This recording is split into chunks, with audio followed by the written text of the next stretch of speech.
a retired homicide detective. I've interviewed thousands of people, from serial killers to ministers. Welcome to the interview room.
Good evening, everybody, and welcome to the interview room. So grateful that you're here. I'm having a little technical difficulty over here, but we got that fixed real fast. Thank you so much. Sorry about the delay. We're about 5 minutes late, and you know me, I do not like to be late. Growing up with two Marines, my father would look at me and he'd tap his watch. and that was that was my messaging of time to move, folks, as he used to say, saddle up. And so here we are. We're so grateful each and every one of you are here tonight. As you can tell, my dear friend from the lab and Dr. Gary Brucato are both here. Josh and Dr. Brucato, welcome to the program tonight. Thank you. And if this is your first time with us here tonight, we want to welcome you.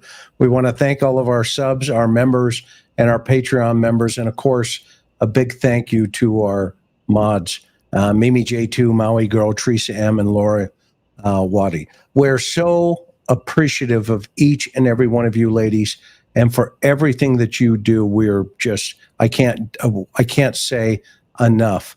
And I apologize again for being late. I was running literally from a dinner party to come over here and kick this thing into gear. So tonight, we're going to be talking about the alleged Long Island serial killer Rex Heuermann and new emerging details that has made this story take on so many twists and turns. And I have to tell you, this story, Dr. Brucato, myself, and many, many, many experts in the field have said this guy is going to have many more victims. You heard it first here when Dr. Brucato did an assessment of what we were initially looking at. He's got too many dumping grounds, i.e. possibilities, into South Carolina. And we want to welcome our friends from South Carolina. I saw somebody in the chat, Nevada. He was making too many trips. And of course, the Gilgo Beach 4 initially, now he's up to 6. And Dr. Brucato is on the record saying, as well as others in this field, there are many more. And I suspect he's going to be one of the most crazy serial killers that has ever come into the environment. And we're going to get, for really the first time of a lot of these guys, tonight we're going to get into not only his mind with Dr. Gary, but we're also going to get into his planning sheet. Now, it's one thing, and we'll just use Raider as an example at BTK. Dennis was real good at writing things down, drawing out his fantasies, that type of stuff. And of course, he had his kill kit, and he was very meticulous in his selection process. But Heuermann's going to give him a run for his money. And what I mean by that is Heuermann tonight, we're going to show you his planning list. And I'm of the opinion right now, and It's going to be great to hear Dr. Gary again talk about why we think this is potentially could be an individualized planning list. And that means this guy really approached his murders like an architect. When Dr. Gary and I said at first the room that was found at his house was a room that we suspected would be a torture room because of its, enclosure type of abilities. And now it's come out that, in fact, this guy was deep into torture, and you heard it first here through Dr. Brucato. And there's going to be many other things we think are still going to be unwinding here with this Heuermann character. So with that, we're going to get into understanding, who Dr. Brucato is first. Okay? He is a co-author of the Columbia University Mass Murder Database, which is the largest in the world. And he's the co-author of The New Evil, Understanding the Emergence of Modern Violent Crime. There is nobody on YouTube or in the true crime community that has his credentials. Nobody. Okay. And the reason for that is because he also works with Dr. Ann Burgess, and there's going to be a special program coming out soon, and we're going to have her on to talk about it, where they honor her work as an expert with the FBI, working with the FBI as the first ever female nurse that was brought in to investigate SA and the effects of that into criminal serial type of problems. There is nobody on YouTube that has more credentials than Ann Burgess or anybody else in the field of forensic psychology and not victimology or becoming, a victim through family. There is nobody out there, I repeat for the last time, that has the credentials of these individuals. So with that said, if you want to see full bios, go over to the Cold Case Foundation. You'll see Ann's as well as many others, and you'll kind of get a flavor of what we talk about here. And we don't take this stuff lightly. This is very important information because there are other family victims. There are other victims, if they turn out to be, there are families connected to those victims as well. And right now there were 4, and guess what? Now there are 6. And there's a high probability there are going to be many more. And if that's the case, then what we talk about here is really important to make sure we cross the T's and dot the I's and just don't talk about it and throw things out there. So if you want to hear a really good podcast, go over to the witness box. We broke this down the other day a little bit, and tonight we're going to continue the conversation with Josh from the lab and, of course, again, Dr. Brucato. So let's recap, quick recap. The Long Island serial killer case, or LISC, is Heuermann's accused of killing 6 individuals. He was initially charged with 4 women: Melissa Barthelemy, Megan Waterman, Amber Costilla, and Maureen Brainard-Barnes. So now the total is up to 6, with the recent charges of 2 more women, Jessica Taylor and Sandra Costilla. So the total right now, 6. And police also found horrifying documents or blueprints used in these killings, or at least what appears to be these types of killings. And we're going to talk about that more tonight. And what's really interesting here, we're going to point out, is there's still a lot of information we don't know yet, but it was recovered by the law enforcement agencies. And that specifically is a lot of potential digital evidence. So it's not only going to be maybe drawings, but it's going to be digital.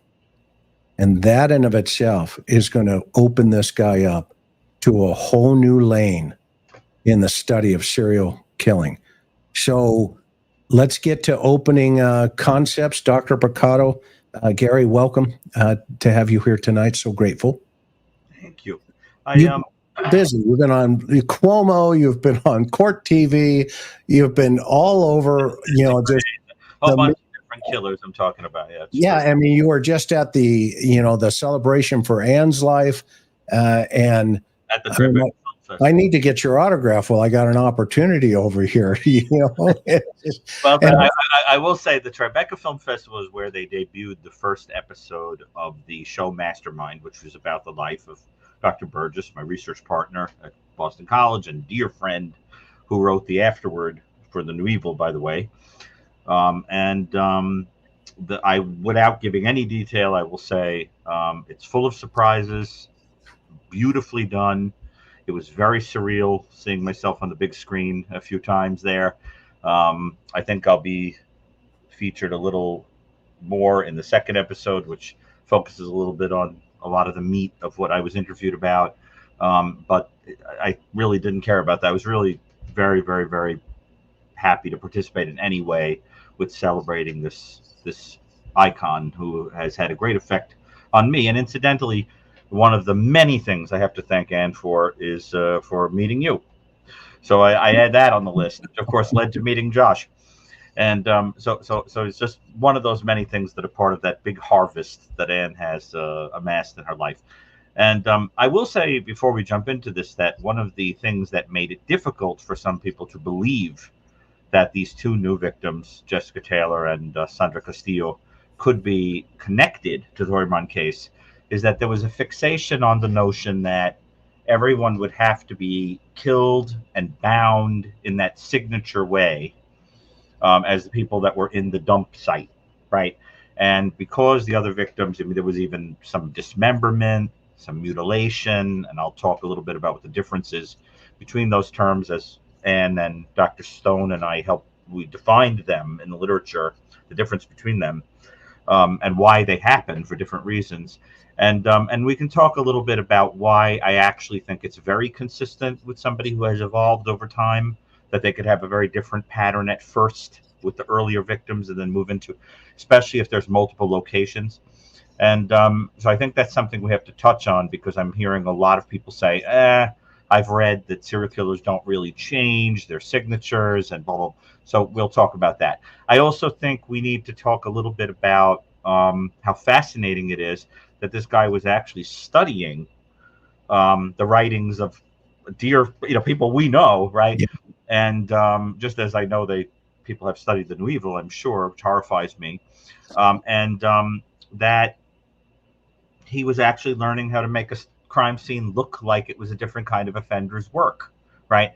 So we have to talk about that too. So lots of juicy stuff to get into that I think the audience will find fascinating, but let us remember, as we are being interested in it, to always put our focus on the victims, and that what we're dealing with here is just pure, unadulterated cruelty, awfulness, evil, really, and to try to remember the victims and not get titillated by the details of what this awful accused person may have done. I think you would agree, Greg, and I mean, Chris and Josh, that the emphasis really has to be on them. Yes, absolutely. And we'll try to be sensitive in discussing this, because there may be family members watching, and it is gruesome. It's gruesome. So, yeah. So anyway, Chris, where would you like to begin? I mean, do you want to talk? Let me ask Josh, and then we'll kick right off into the document. So, Josh, any opening comment before we kick off? Yeah, when you hear this case going back to 2010 when they started finding bodies and things like that. And there were people that had just never given up on what was happening here. And there's an attorney out there that has, relentlessly just pushed this. And when a new regime came in, when they opened up the task force, it was thought that some of these weren't being taken serious because these women were sex workers. and which is a reason why they get targeted by these predators, because they're really counting on people not caring as much to solve these cases. And the fact of the matter is, these women are human beings with families and children, their daughters, their cousins, and I'm very happy that they have went as hard on this as they possibly can, and getting some closure for people and some answers. So that's really it. Awesome. Okay, so everybody dive in on the chat. Keep it, keep it classy as always, and throw your thoughts and ideas up. Really join in on the conversation here. So let's just kick it off with Gary and Josh. This is the book that they found at his house, and Gary, what are your thoughts on why this is so significant? And you and I have had many conversations, and I know with Greg and everybody, and even Michael, Dr. Stone, before he passed away. It would not surprise. This didn't surprise anybody that he had these types of books and that he was studying the hunter for the hunter. Right. Isn't that interesting? Absolutely. Now, he also was taking notes from Mindhunter, the other book by Douglas, and I think co-written by Olshaker, but both by John Douglas, who of course is the retired FBI profiler associated with founding the Behavioral Science Unit, and who of course was the founder of the Cold Case Foundation, in which Chris and I are members. He was just at CrimeCon. You will remember that he and Ann Burgess and Robert Ressler were the bases for the characters on Mindhunter on Netflix. The reason I think that book, if you just want to bring the cover back up, Chris, on the screen, is particularly interesting, is that book is about historical cases that were never solved, and John Douglas giving his kind of retroactive profiles, what we could have done if those crimes happened today. But if you look on the cover, there are things associated with each of these cases that are very interesting when we think about what Rex is now accused of doing based on that bail document. For example, in the upper right is Elizabeth Short, the Black Dahlia, who was found dismembered with the breasts exposed, and those who have been following the new victims know why that might be important, particularly if he was examining images of how she was left. On the left is John Benet Ramsey, a case dear to Chris's heart. He was involved in looking at it at the time. John Benet Ramsey, of course, was a child. We've been very interested in the question of whether Rex, if guilty, was interested in women who were as small as children. I've always been suspicious about his daughter. We don't know yet about that. I really want to know if there was any harm perpetrated on the daughter. It's very interesting that that's a child case, and that's also a case in which it is thought that there was some foreign object insertion in the victim. And that is something that Rex is very interested in. If you look at this document as a means of violating a female victim, we see the Zodiac killer's snipe symbol there in the middle. I thought it was fascinating that in addition to the trying to be a mastermind quality that you see here in the blueprinting and planning, which is very reminiscent of Zodiac, you also have the misspellings in the document. Zodiac intentionally misspelled words like that, Christmas, Christmass, to amuse himself. For example, in the document here, we're going to see things like lie, L-Y-E, being spelled L-I-E, because of the little fun he might have been having with the idea that he was deceiving you by using lie to destroy remains. But I also think, as we'll discuss, that he may have been misspelling certain words that authorities would be more likely to search for when going through his electric stuff, so that words like torture are going to be spelled wrong, right? Because you would, of course, search the device for a word like torture. So that was reminiscent of Zodiac. And I can go on and on with the other people that are on the cover here, Lizzie Borden, and of course, the accused in the Lindbergh baby case. There was indeed a dead baby found among the pile there, potential victims of Rex. So I think that what he was probably doing, again, if guilty, is he was looking to see how a profiler thinks, because he wanted to know what he would need to do at a crime scene, not only to avoid detection, but how to mislead or throw off offenders. And the sense one gets from the document is that he made an effort to do that. We also know, and I think, Chris, you wouldn't mind my taking a moment to say it, that in that home, it was reported in the news, that in that home there was also a copy of a book called Death Scenes, which was it's Vernon Gaybert's book you just put out, one of the great classics on homicide.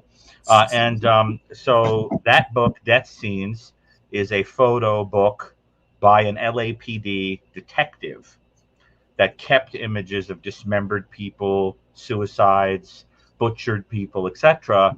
And it was sold on the market as a quote-unquote popular book, like a trade paperback book.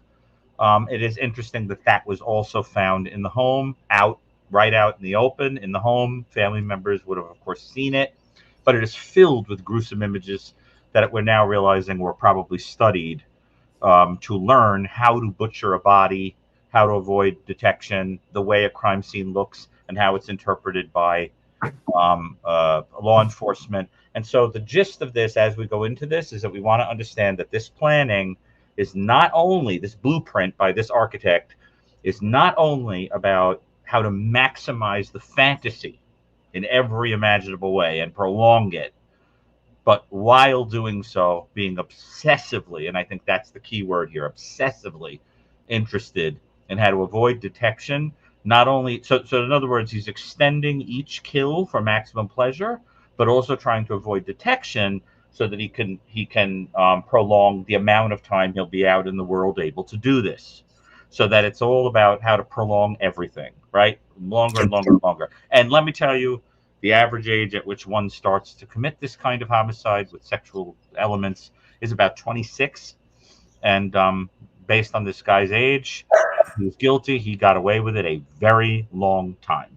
And I can tell you that, as I told Cuomo the other night, you haven't seen anything yet in terms of victim count probable. Remember that the similar offender, Samuel Little, had 93 victims, and that was what he remembered. Please. Look at Porter. We thought in San Diego County with 43. I mean, but they only got him on 1 or 2. So correct. That's Buddy in the background, everybody. He's doing great. He's chasing a cat that's walking through the backyard. I love it. Well, okay. Well, let's okay. So get dog-like ourselves. Well, and let's let me talk about 2 things. Number one, this is Dr. Brucato's book. If you've not bought it on Amazon, go buy it. And as you can tell, Dr. Michael Stone, rest in peace. They were co-authors together on this particular book. It's the 22 categories of the most evil type of individuals. And Gary's got. Chris, I appreciate that because it is very important when you have a co-author to emphasize them. Yes. It's only fair to the co-author.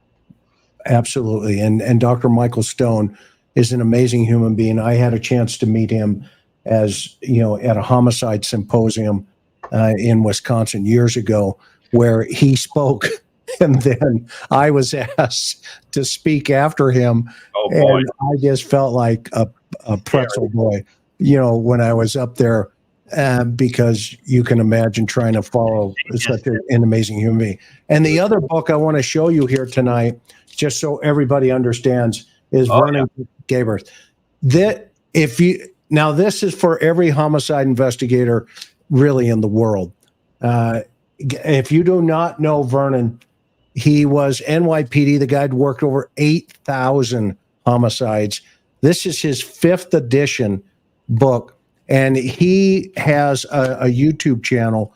And on that YouTube channel, he talked about the suspect in this particular case. I can't play it because obviously it's his material. However, he nailed this guy. He nailed, what years we were ago. Right. Yeah. And he's an amazing human being. Yes, and a friend of mine, a dear friend. And he's a friend of Dr. Brucato's. But you've got to go over and check that out too. And I'll make sure that we kind of link his YouTube channel here. But he is really, there are really only two major detectives in the country that had that much experience. And one was Jigsaw John. And of course, the other is Vernon. I mean, there is no other better homicide investigator. No one like Vernon. I will tell you that one of the great honors of my life is that Vernon Gayberth, who is, in addition to his homicide work, really an extraordinary academic in terms of his hundreds of contributions to the literature. Yes. Often pioneering work. And he thinks like a detective and also like an academic, and is meticulous in his detail. And I will say that one of the great honors of my life was that, in addition to writing a beautiful, glowing review of The New Evil, he has posted on his personal website for his Practical Homicide site, his private service that investigates, consults on homicides all over the place. He included The New Evil as must-read research material for people that do that work. And that meant a lot. I will warn everyone that the book, which is really meant more for professionals, does contain extremely disturbing imagery. Yeah. You would have to be someone who has become numb to that stuff by seeing it in your work. But I think that when the average person picks that book up, they're never the same, that kind of thing. So I wouldn't, I would encourage people who are professionals to acquire that book. It's extraordinary, but it is deeply, deeply disturbing. I think the average person. Yes, that is a really good point, Dr. Brucato. Don't just buy the book because it is really The New Evil. You'll get over it and you'll learn a ton. But this other volume that I showed there is really for professionals. And because it is very to the point. So let's get down to Exhibit B. And Gary, and Josh, what do you guys think since we talked about this last? What has come to your thought process? And I'll start with Josh first. Anything that has jumped out since we last recorded on the witness box on this one? Yeah, one of the things that really did stick out after we had discussed this was I'm still confused a bit on the tire situation. Now I know why he would change the tires. I know why, but I mean, depending on how often he was doing this, that seems like an awful lot of maintenance on a car. And the fact that he backtracks, to the source of buying materials and things like that, the more that you look at this, the more detailed. I mean, he has thought of everything he could possibly think of, front to back, and it's disturbing some of these things. But the biggest thing that I thought about was, I don't, as we discussed this, and I've been thinking about this, is that I believe that he, like you said, Dr. Gary, on the witness box, where you said, he's not kidnapping them for 10 minutes, No. and then just when he's talking about Stockholm syndrome, some of these victims, who knows how long he had them. And right. I mean, it's just such a terrifying thought, because it sounds like his idea was to keep them as long as possible. And that's really what stood out to me the most. Well, not just to keep them as long as possible, to keep them forever. But the forever was partly after they had died. In other words, once they were possessed in a sexual way and through torture, there was possession of them forever. And that ultimately culminates in keeping a dumping ground that can be visited. But you have to understand that whereas most people are going to put an emphasis on the post-puberty sexual perversions that are played out by these people through their crimes, you want to understand that it's the pre-pubescent stuff that is also important. Like, in other words, why a person would be interested in keeping somebody forever or always knowing where they are. That implies somebody who had dynamics in their lives that were unpredictable, or people who left them or abandoned them. And of course, we know the death of Rex's father figured enormously into his psychology. So that and there are people in the audience who are kind of snarking. How do you know that?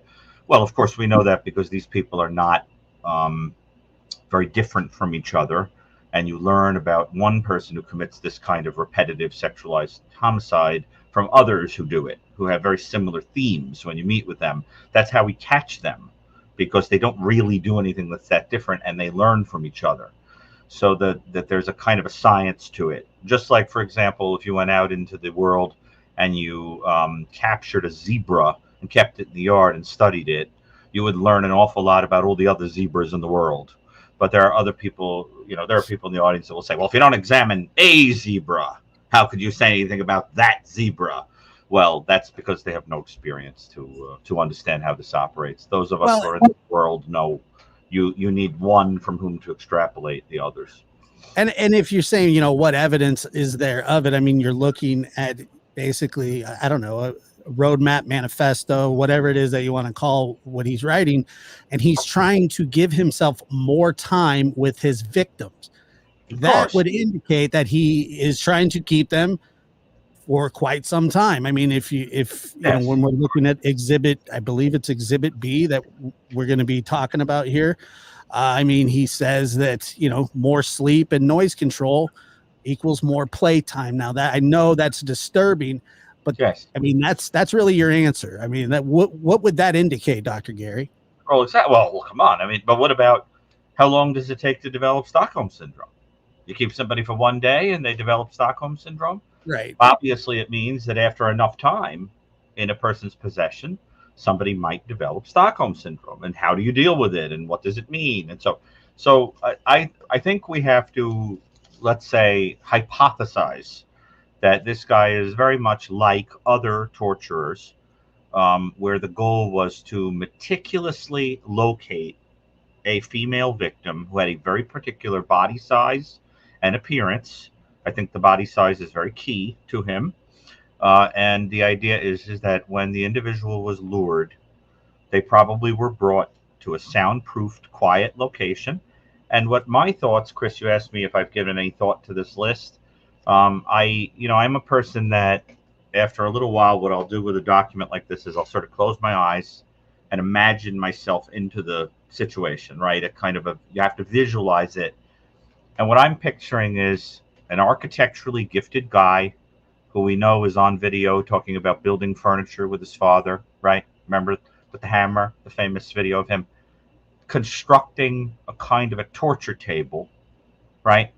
Is in the center of this scary room, surrounded by cloths that are there to help with the lighting. When he is doing his photographing, we know that he mentions photography equipment, and also to catch blood that is going to go flying when in the post-mortem dismemberment period, because he was initially dismembering and then started keeping them later, it looks like. And we know that he would have laid out a variety of instruments. This document here suggests that there would have been objects which were probably used to inflict blows and pain on a victim. And there would have been objects that were used to violate the victim as sexual substitutes, because he was very interested in Douglas's writings on that subject. And we also know that there was a victim who was hanged and the rope snapped, and he considered that something to learn from, so that he was likely doing something like the serial killer Jerry Brudos did, where you would torture a victim by gradually raising a rope and causing them to have to be on the tippy toes and then eventually hang. So there's a very slow process of strangulation with the ligature. And there probably was also some manual strangulation. This is all in addition to the terror of probably being photographed. And you can deduce from the video, from the document, that since he destroyed the photographs after they were taken, supposedly, then taking the photographs would be used as part of the torture. So that there's also the psychological torture. The serial killer David Parker Ray forced victims to watch themselves being photographed and filmed. as part of the psychological torture. And so what I think we have here is a profoundly sadistic individual who is viewing this small woman who is probably bound to some kind of table, at least at first, as a kind of a plaything for his strange psychological curiosity, where he's like a kid in a candy shop who's going to town, doing what he's doing, seeing what happens when you do this to this part of the body. And what's interesting about it is that I have found in my own work that IQ is very correlated with people who torture. And it's because of the intellectual stimulation associated with torture. It's more of a experimentation than it is for some of than it is about inflicting cruelty for some of these guys. So it's not surprising this is a kind of bright guy who was an IQ was probably fairly high, at least visually.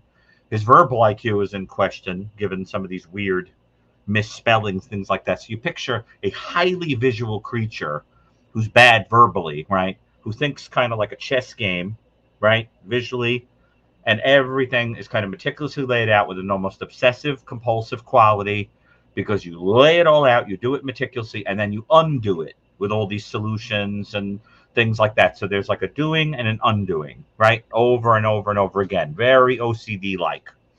And finally, what I'll say is that I think we have to say that there probably was some changing of the torture between victims. There is, for example, mention here of electric clips. Those were probably used to blast electrical currents into a victim. I know other serial killers have done that. We don't know if that happened to every person. We don't know what the tortures were that left marks on the body, but there were some, because he goes out of his way to say that you have to remove those through mutilation from a body. So there would have been things that left bruises and burns and cuts on a person. Josh, I think you are 100% right that is something that would have been protracted. So that you have to, right, protracted. So I think, Chris, you would agree this is not somebody you're keeping for 5 minutes. No, in fact, let me lay out a couple of things here. And just so everybody knows, we have a microphone for Dr. Brucato coming. Are they complaining about my sound? No. Listen. You're fine. Okay. You're fine. They just, they think you would be sounding even a million times better if there was a microphone. So we're going to take care of that. But let's lay out the document here for a moment. Let me bring everybody up to speed. So this is from the bail document for Heuermann. Okay, this is actually from the district attorney's office in New York, in Suffolk County. Okay, it was filed June 6th, and this exhibit B, as in boy, and by the way, it's 1 of 2. Notice the other one has been redacted, exhibit A. Okay, so this is only exhibit B that they wanted. They just wanted enough to get the bail so that this guy doesn't go anywhere at the time. So when we look at subcategories here, he's got problems, the supplies needed. DS stands for dump site or dumpster site. We're not sure exactly what it means. The document says dump site, and TRG is target. T1, target 1, Megan, question, small is good, and T, unknown, black. We have some theories about that. We talked about it the other day on the witness box, but here are all the problems. Okay, so if there's anybody in the chat that is supporting Rex Heuermann, yes, innocent till proven guilty. However, if you were to, let's say you're thumbing through his newspapers at his house, and you find this document in his house, you may want to reconsider your friendship, because this document in of itself is a checklist of how to dismember you. Okay? And so it's going to be very interesting to see how many people circle the wagons around him on when you see something like this. This is getting into the mind a little bit deeper into the mind of a serial killer. Okay, we're not just talking about drawings and some, verbiage, some words in journals that can be interpreted 1,000 different ways. And you can take letters and just move them all around and create all kinds of, names or anything like that. Okay. We're talking about a blueprint. And that, remember, he's an architect. This is a blueprint on how to successfully kidnap and murder somebody. So let's go over a couple of these things.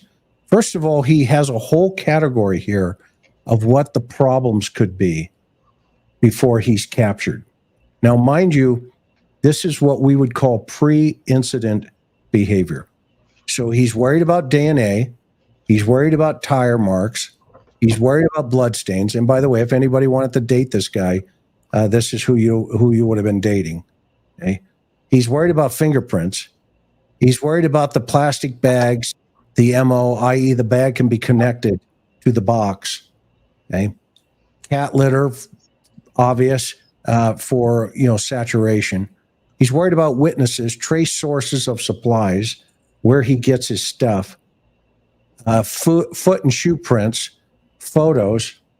And this one's interesting because he has a question mark after that. That means he wants to do it, but sometimes he may not want to do it. I'm assuming that's going to be determined by the victim. What if his truck gets stopped? Guys, remember we talked about this the other day?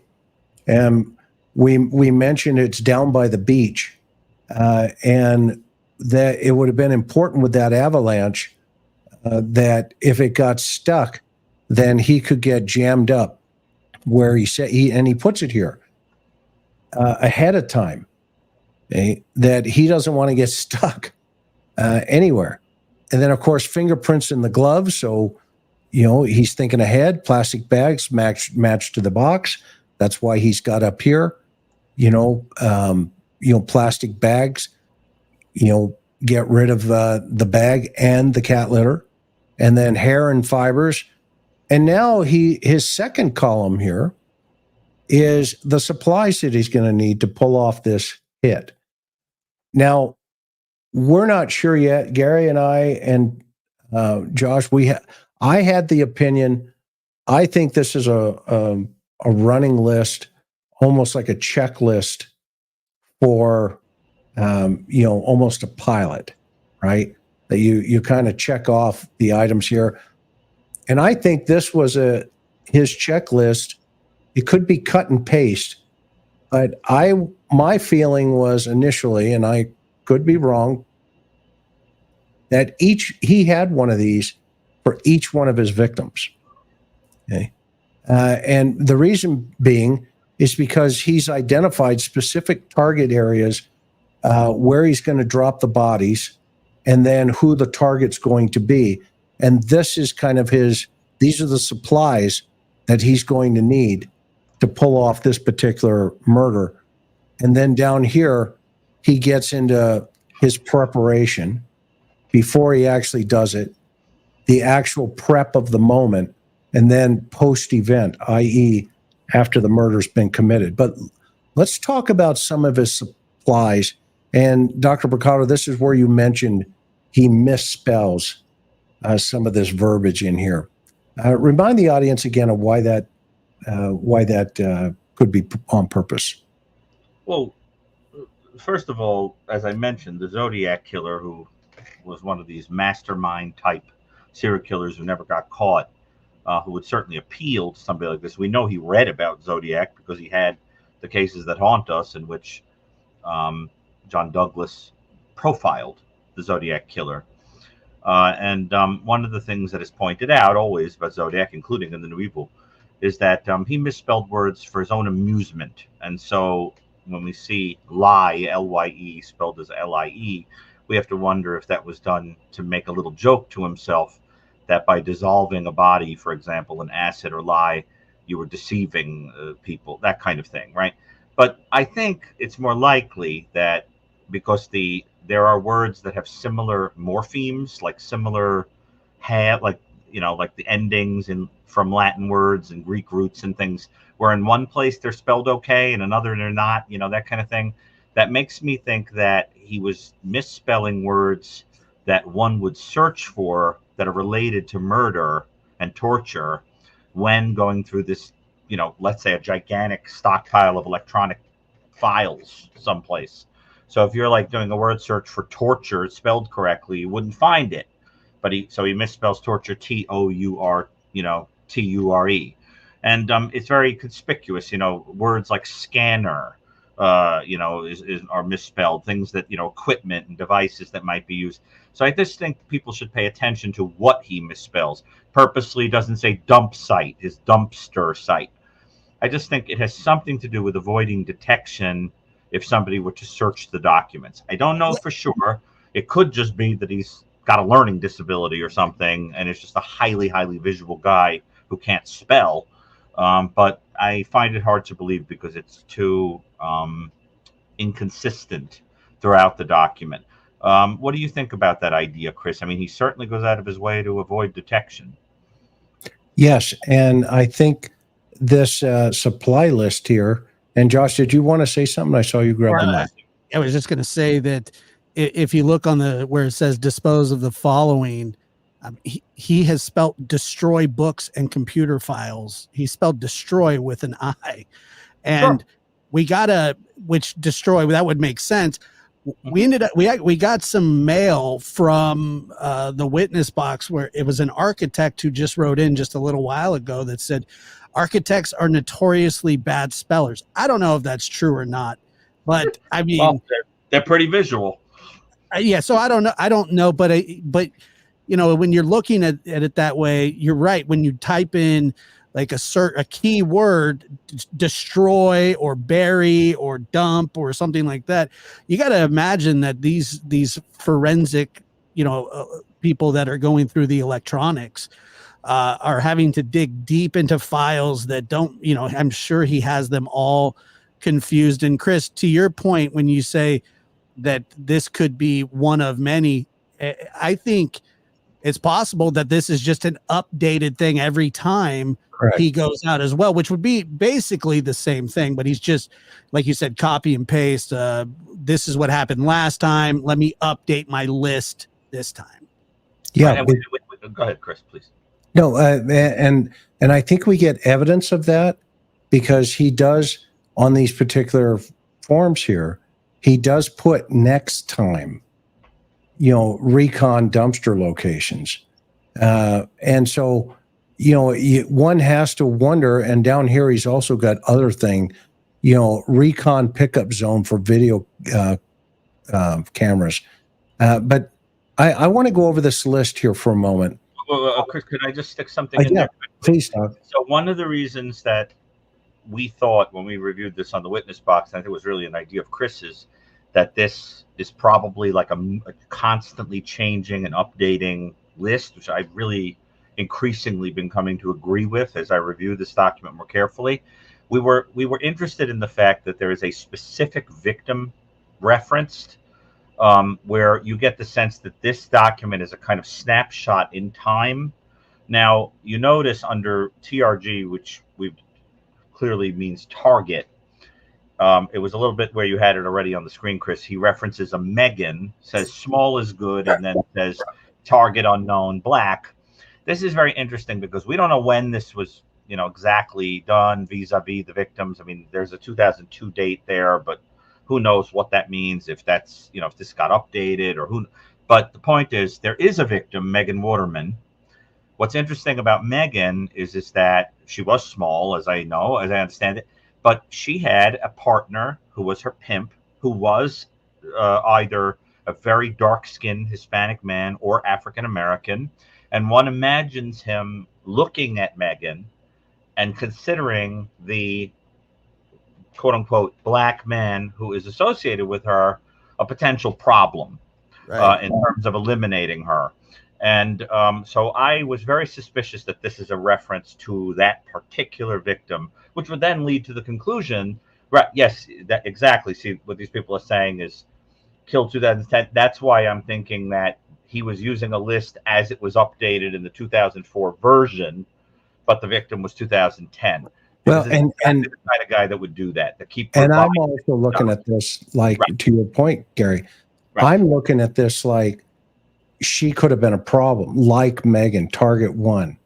Okay, like Megan, and then the question mark, i.e., she is small is good, but there was an unknown problem, target two, the pimp. So this could be updated in terms of, remember that target, Megan, she was a problem, but over here, the dump site and all this information could apply to the Mill Road dump site.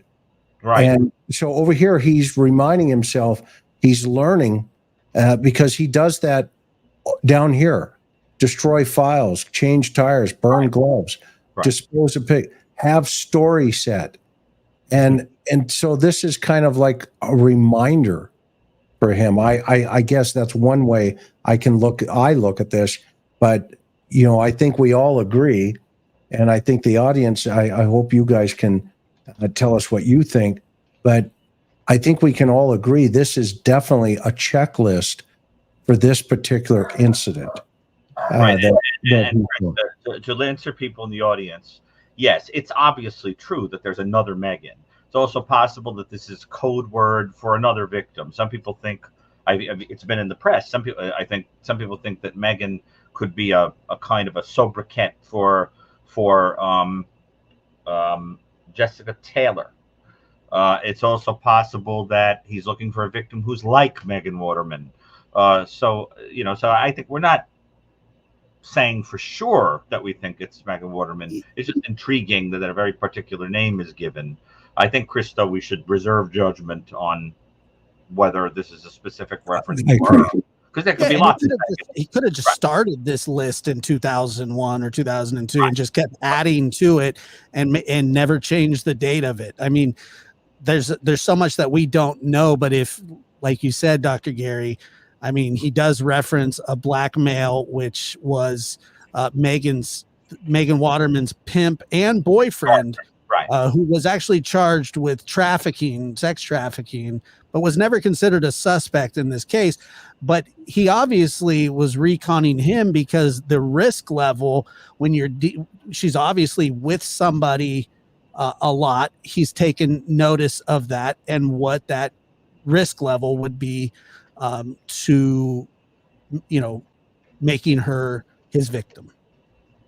Right. But I think, Chris, your idea that this is a snapshot in time between two victims. Yes, and very intelligent, and no one else has said it. Yeah, right. Yeah, they're correct. Every time he updated, I think this document, and that's what the evidence in the bail document and the affidavit laying out, that he's evolving, and we know that now based on the information that he is providing here. I mean, think about this, guys.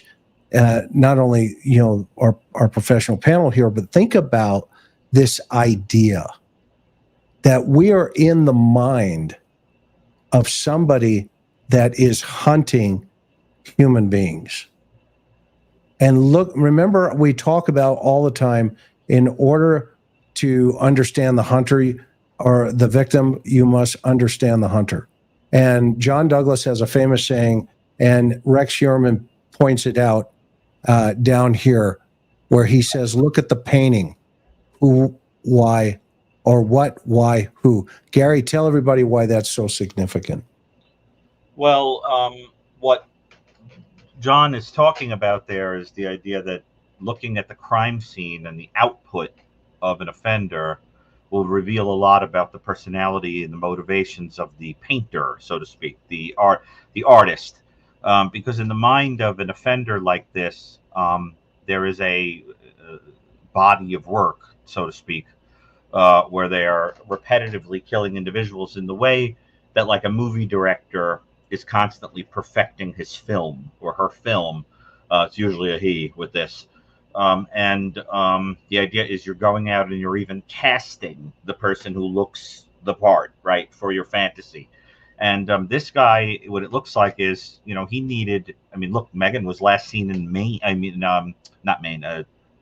Megan was last seen in Maine, just as an example.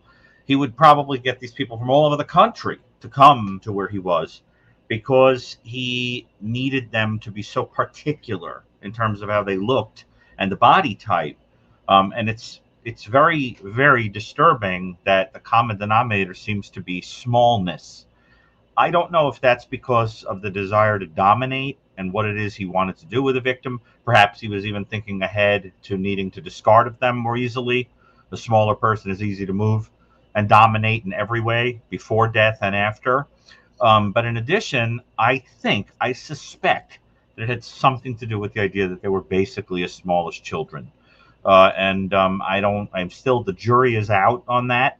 But I am not worried about putting it out there that when we see that in an offender, it is often a sign of a history of being interested in children. And remember, we questioned the doll that was taken out of his house, the life-size doll. Right. Okay, so let's keep moving on the supplies here. Let's think about this, everybody. So we've got booties, lye or acid, a police scanner, rope, cord, a saw for cutting and cutting tools. Those are two different things. Okay, he's got a saw / cutting tools, hair nets. Now, hair nets is plural. Does that mean there's more to that particular comment? I don't know. I don't want to go out there yet, but it is plural. I think it's something to be noted. Photo film, burn can, i.e. things to, throw in and burn it. Foam drain cleaner, body wash wipes. He's got post. When he says body wash wipes, then he's wiping down the body. Tarps, drop cloths, again, plural. Wipes, plural. Medical gloves, plural. Bags, plural. Tape, large electrical clips, plural. Ratchet cargo straps, singular. Okay. Now, this is it. This is always important to take what the suspect gives you as literal. And this came out of his mind to this paper, the authorities are alleging. And that means he's also now from supplies, he goes to, okay, I got to think about the dump site. And what's his dump site? He has two of them. Dump site number 1, Mill Road. Dump site number 2, he hasn't decided yet when this document was drafted. However, he puts in here a dumpster site he needs to recon next time, meaning he's not doing it this time, but the next time he needs to look at additional dumpster sites. And then he again gets into his target. Now, what's fascinating, do you guys want to say anything about any of that before we go to the next piece of this? Let's take a quick look at the list there. I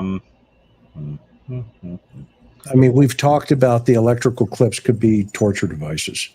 I think I can't really imagine they're not, unless they're, for like holding tarps and things together or whatever. But I thought that the mention of blood stains was interesting, because everything that I think was done for torture to these victims did not involve actually making them bleed necessarily.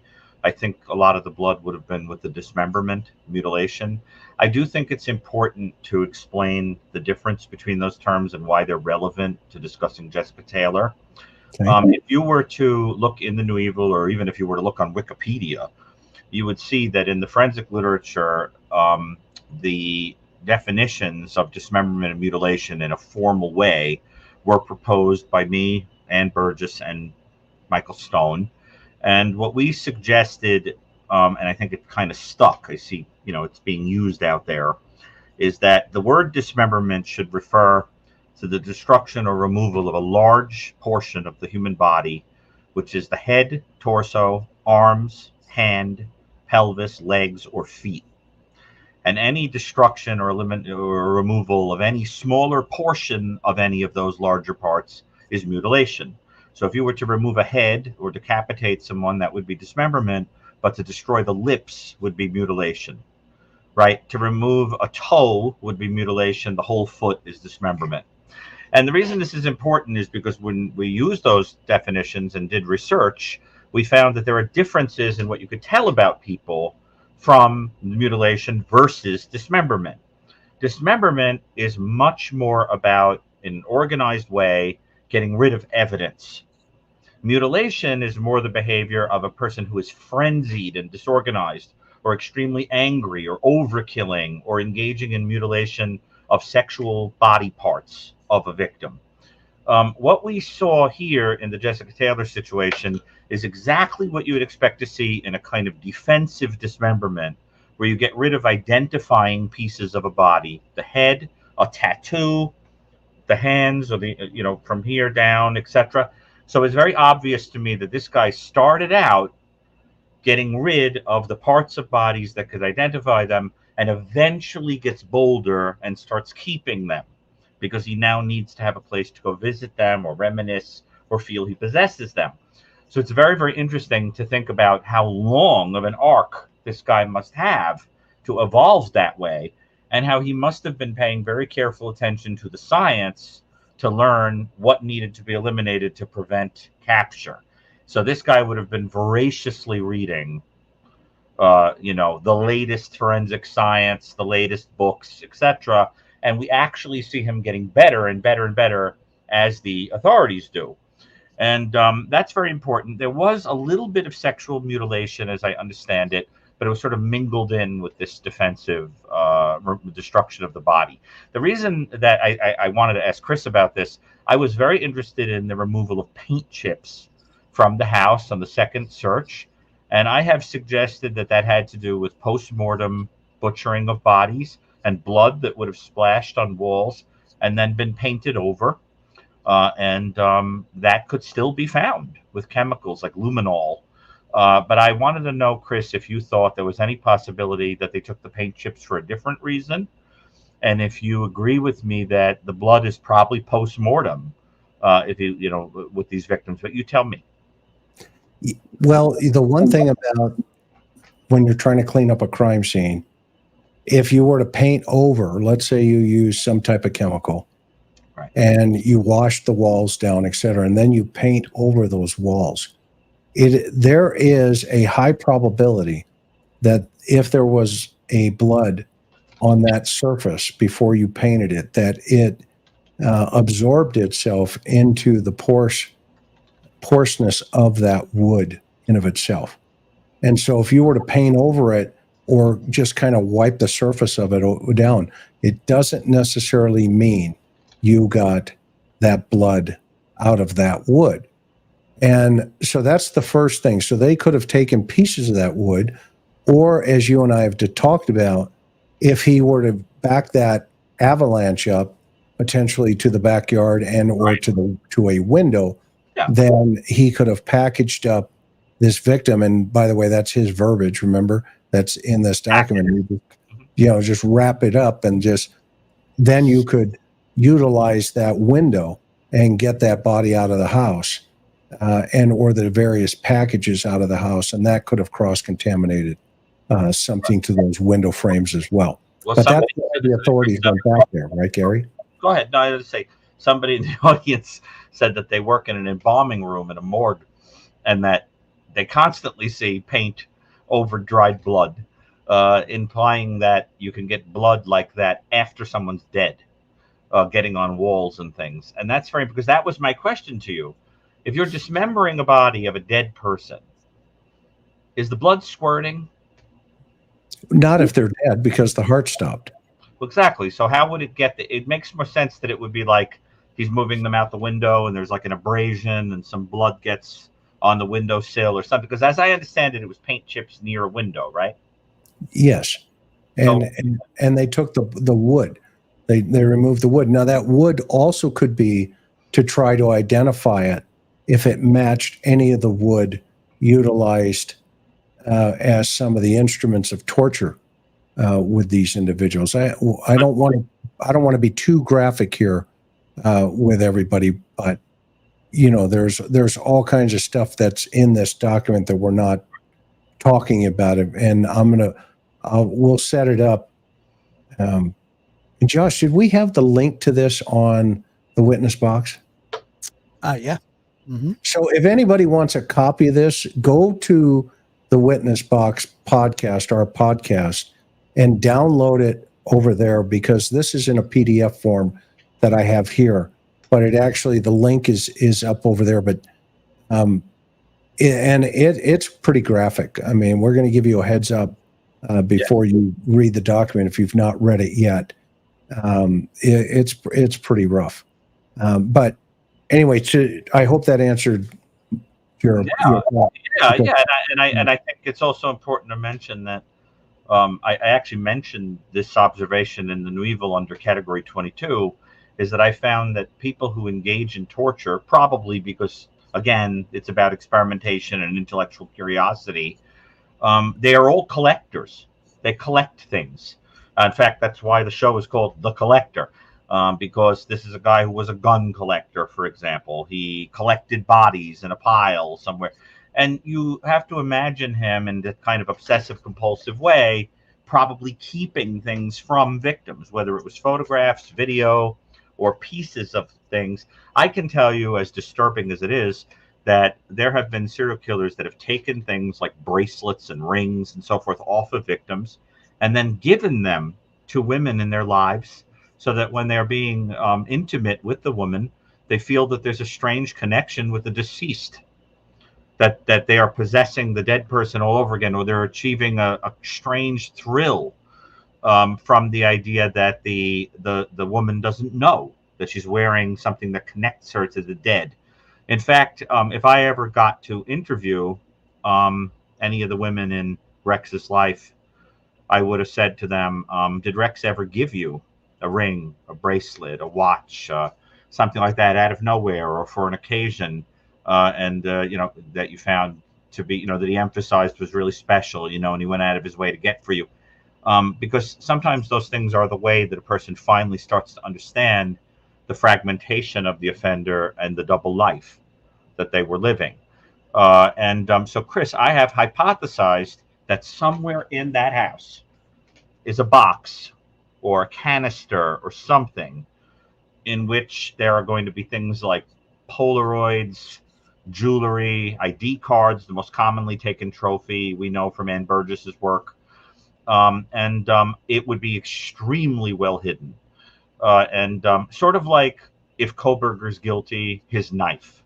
It's somewhere, it may go to the grave with him, but somewhere there's some kind of little collection, because he is a collector. And I think you would agree, Chris, that if he's like all these other guys, it's just a matter of time till you find the stash, or this document represents that. Maybe the stash is in electronic form on one of those 300 devices they took. But somewhere they're going to hit pay dirt. And they're going to say, wow, these are the remains of this victim, that victim, whatever, items they wore, things like that. Chris, what are your thoughts on that hypothesis coming true? Well, I think we're all in waiting mode to find out what two ID cards that Kohberger had. Oh, that's true. Right. And then if we look, even BTK, he had Fox's driver's license. But what's interesting about that one, that's the only one he had. Right. And so that must have been his favorite victim. I don't know. But, it was something that he did take away. But these two guys, I mean, in my opinion, they're not even close to each other. I mean, I think Heuermann at some point is going to evolve into a very, very, very, very, very, because he's been out there as long as that other guy, and yet we are only finding out about 6 of his victims right now. He's not been put into a place where he realizes, you know what, the gig's up. I might as well start talking, because if they have 300 digital devices, and if this is a single plan that he's utilizing over and over again, just think of the meticulous thought process that he took here. Just look at pre-preparation, meaning post or before the incident, right? This guy, like anybody else, is a guy that gets out there and he inspects his vehicle before he goes to work here, i.e., I'll call it work because he's been doing it so long. And then he is planning on engaging the target before the event. Look at what it says here. Engage target 1. So is he calling, if these are prostitutes, is he calling them and saying, hey, I'm on my way, or, hope to see you there and there? It looks like this is part of his pre-preparation. So he's very thought-provoking, and he's very bold here by targeting that victim, and meaning he engages them by contact. And then from there, he goes and he recons his dump site for target number 1. So this is malice aforethought. He's already decided that target number 1 is a goner. I'm going to take this person's life. And then dump site number 2, he goes out and identifies that. So is he already thinking about dismemberment and et cetera, et cetera? The answer is yes. Okay? Because he's trying to identify 2 dump sites. And then we get into, he's even checking the weather, making sure everything's perfect. And this one's really interesting. I mean, you guys tell me what you hear. Recon video cameras. So then we go down here, what they found. His video camera recon on Route 112 and 110, there were 33 cameras, and they're all old. And then, of course, recon report number 2, if he takes this route, 231 to exit 30, he's even planning his routes. There are 10 cameras, and those are old. And then, of course, he's got the target cell phone, and this is why I think this is singular, this particular event, because here's the cell phone number, and then he has an old voice beeper number. So you can call that beeper, and then that person would call back. And when I worked Vice, that's how they used to do it. They had a beeper. The John would call into the beeper, either the pimp and or the victim would call them back, and there you go. You set the time, you set the party, you set the price, and then you make the meetup, okay? and you connect. And this guy, according to pre-prep, you guys tell me what you're seeing here. This guy's laying it out before he's even pulled up on the victim. And now he's got the preparation stage where he set up the stage. Now, that means a ruse, a scam, something is happening where he's able to take control of this victim, because now once he has them in control, okay, he's already has a holding area identified. He's already building potentially, and Gary, you can go into this a little bit deeper. It looks like these 3 points here are torture points to the conversation. Josh, do you agree with that? Yeah, and what I find completely fascinating about this is how it is an event to him from start to finish. He refers to it as a hunt. Like he's referring to himself as a hunter of human beings.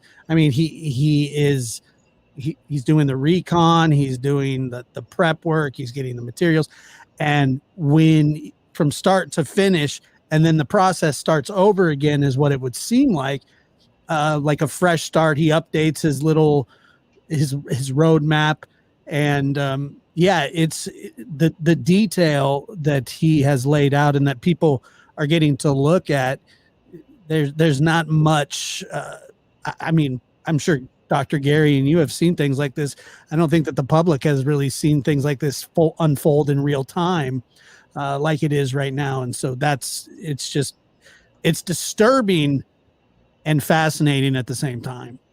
Well, I just want to point out, because I saw in a few places where people were talking about this list that they didn't know what was meant by the word hard point, which is usually not broken into two words, but is a compound word. That word has two meanings. One is a kind of aircraft term that has to do with a place on the aircraft that you would put something like a missile or a bomb or something, and it has to do with properly distributing weight on the plane. And but in the world of tools, a hard point is like a hook or a screw or something that you put in wood to hang a specific device on. So like, if you've ever gone into somebody's garage and there's like loads of tools hooked up on the wall, like, those are on hard points. And the reason that that word brings terror into my mind is that it forces you to envision a person who has set up essentially a torture room where there are all kinds of devices that are hanging up. And when the victim is on this table, right, or is on this, is being dangled by a rope or whatever on a crossbar, or has a crossbar against him, that he is literally going, I feel like using that, and pulling it off the wall and using it the way that a person might build something, right? So you have this architect, this builder gone to hell, right? And that just reminds you of that story of him and his dad in the workroom, building furniture together, and the work hammer and the whole thing, right? So that would imply that they are brought to some place that is specifically used for this purpose. One thinks of David Parker Ray, the torturer who had the $100,000 torture room in a trailer, where he also had hard points where things were hanged up, right? Were dangling to use in this way. So I think once I understood what he meant by hard point, the whole thing started coming to life in my mind, and it's very disturbing. I have to tell you that I can name on maybe 4 hands the number of serial killers over the past few decades that have engaged in that degree of torture with that wide array of tools and all that. And I think that sort of starts to hint at what Chris is talking about when he says, like, this guy is one for the annals. This guy's one for the history books. He will be studied, unfortunately, by people like ourselves, because you'd have to go back some years to find a serial killer that did that.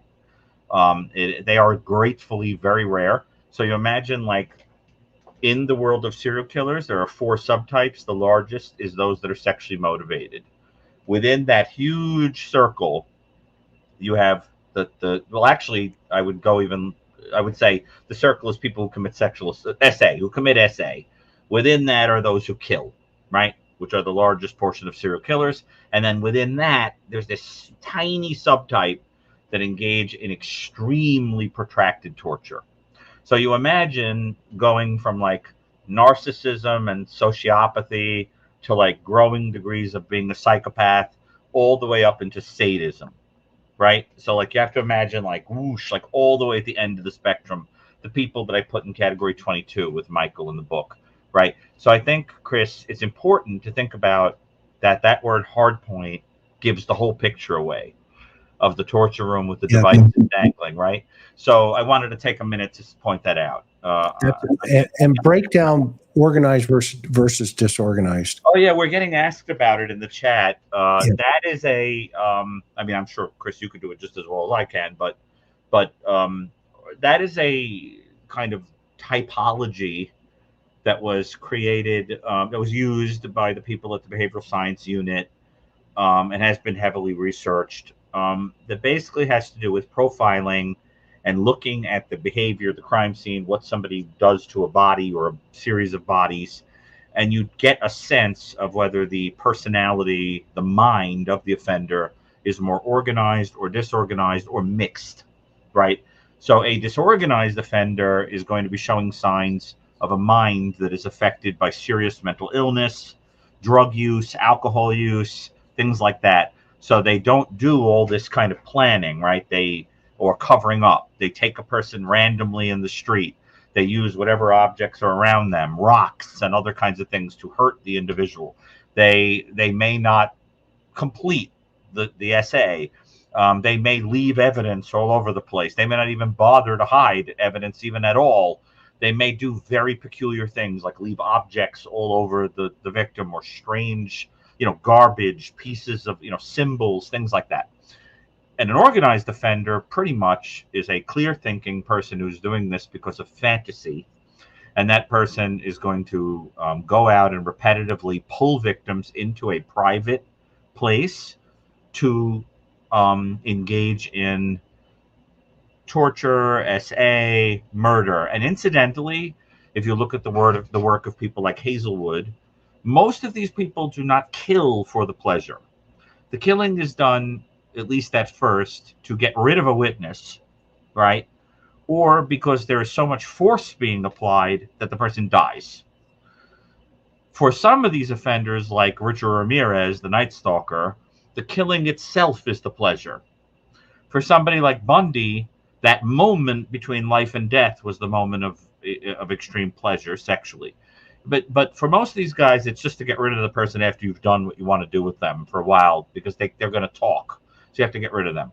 And so you want to understand that that for these guys, there are going to be some of them that are going to be disorganized. They're mostly going to be organized, and some are mixed. Simple example of where this matters. Most people in the audience are going to be aware of the Delphi case, right? Well, in the Delphi case, you have a very strange situation because you have all kinds of bizarre stuff like twigs laying across people, and signs of, indications that would be suggestive of disorganization, but they were isolated somewhere. And there was SA that was done privately off the road, right? And so you start thinking, maybe someone tried to make it look disorganized, right? Or maybe somebody starts out one way and winds up the other way, like the drugs wore off or the alcohol wore off. You got to think a little bit about that. And I think, Chris, you would agree that when you're dealing with somebody of this level of sophistication who is studying those typologies, they may actually be staging crime scenes to look more disorganized. I think it would be useful if you talked a moment about why Rex would be interested in staging. Well, because what he wants to do is, you'll notice up there in the prep, he said set up stage. Now, I know some people may think, well, he's making snuff movies, and that's what that is. But I think the challenge with that idea, I'm not going to say it's not impossible, but the challenge is his post-event methodology here, where he goes have story set, meaning everything before that, it's destroy the files, change the tires, burn the gloves, dispose of pictures, and have story set, i.e. I've got to get my act together and have my story set in case I'm contacted. And so that we then go back to the preparation side of this, where he goes set up stage. That's more, I would think that would be more along the lines of a Ted Bundy concept. Hey, can you help me? Help me change the tire, the cast, that he utilized, by whacking him over the head, making sure that the door didn't open on the Volkswagen. Once he got him in there, he had handcuffs, and available to click him. That's setting the stage. And what he's doing, it's like a police officer when they go out in the field every single night, they do what they call a 5-point safety check on their weapons. And we used to, like a Remington 870 shotgun, you actually dismantle the gun and you check the firing pin, and then you put it all back together, reload it. And that's called the 5-point safety check. Right. This is what he's doing. And this is what makes him so fascinating. And to Dr. Brucato's point and to Josh's point earlier, they're going to end up studying this guy for years and years and years. And by the way, again, I want to reiterate to everybody, I think this guy, this is just the tip of the iceberg. I mean, we're just seeing the tip of the iceberg, but by golly, underneath this, because look here, everyone, where he says notes. Okay? These are notes that he is learning he's learning as he's going through. Josh, you want to say something about his notes? Any thoughts? Yeah, I mean, yeah, he could potentially be one of the most prolific serial killers that has ever been caught and studied. You know, when this all, of course, it's got to go to trial and it's got to, you know, be ran through the courts. But I mean, if you just take a look, I mean, this is 30 years operating with impunity, where he is able to adapt, adjust, and make the quote unquote necessary adjustments to stay ahead. And he obviously has been ahead of law enforcement for some time, either because of the victims that he chose, who were, you know, in a world of, you know, criticism and judgment, not desirable cases to solve. And I'm sure that was part of his plan, but it's also much easier to draw somebody in like that. But I mean, this could go down. I mean, this could go. Yes, this is from the supplies to the problems to the targets. It's something that, you know, Right. I've never seen. Well, Okay, oh, go ahead, Chris. Well, one of the things I just want to give everybody a trigger warning here, because we're going to get a little information here that could be pretty disturbing, you know, but fascinating at the same time. This, you know, when people, you know, circle the wagons around, you know, these types of killers, it's always fascinating to me the other dynamic that comes out in not only the, you know, the true crime community where they're, you know, everybody's, you know, blah, blah, blah. But now you have evidence here that, you know, hypothetically, I mean, put yourself in this guy's house and you just happen to be thumbing through his stuff and you come across this document here. I mean, think about this. This document's title is Body Prep. Okay. Right. Wash body inside and all cavities. Remove trace evidence, fingerprints, hair. Remove trace DNA. Is there any question that this guy is talking about a deceased body? Remove ID marks, tattoos, marks, any marks that, you know, remove marks from torture, not about torture, from torture, post-incident. Right. Remove head and hands, package for transport. My goodness, this guy, I mean, Gary. Right. Although, in all fairness, these kind of guys don't really make much of a distinction between a living and a dead body. In their mind, this is just an object. I mean, if you were, when David Parker Ray talked about a woman, he said that she was a package, and that when she was deceased and he threw her away, it was no different than throwing away the packing on a box of cigarettes that had been spent. You have to imagine that for these offenders, this is not a very platonic construct where there's a soul or a person inside of that body. It's just kind of like the shell of a cicada or something that is just a thing you don't care about.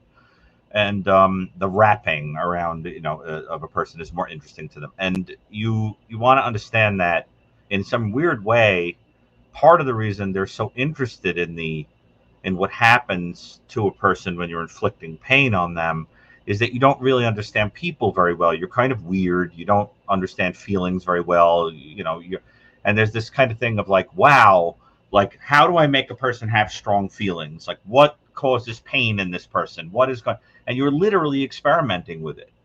And it's very, very creepy, but you have to picture this soundproofed little area with all the instruments, like a mad scientist, and you've now trapped this tiny person inside, and they're strapped down and they're yelling and screaming, and even your wife and kids who might be upstairs wouldn't even know it if they came home.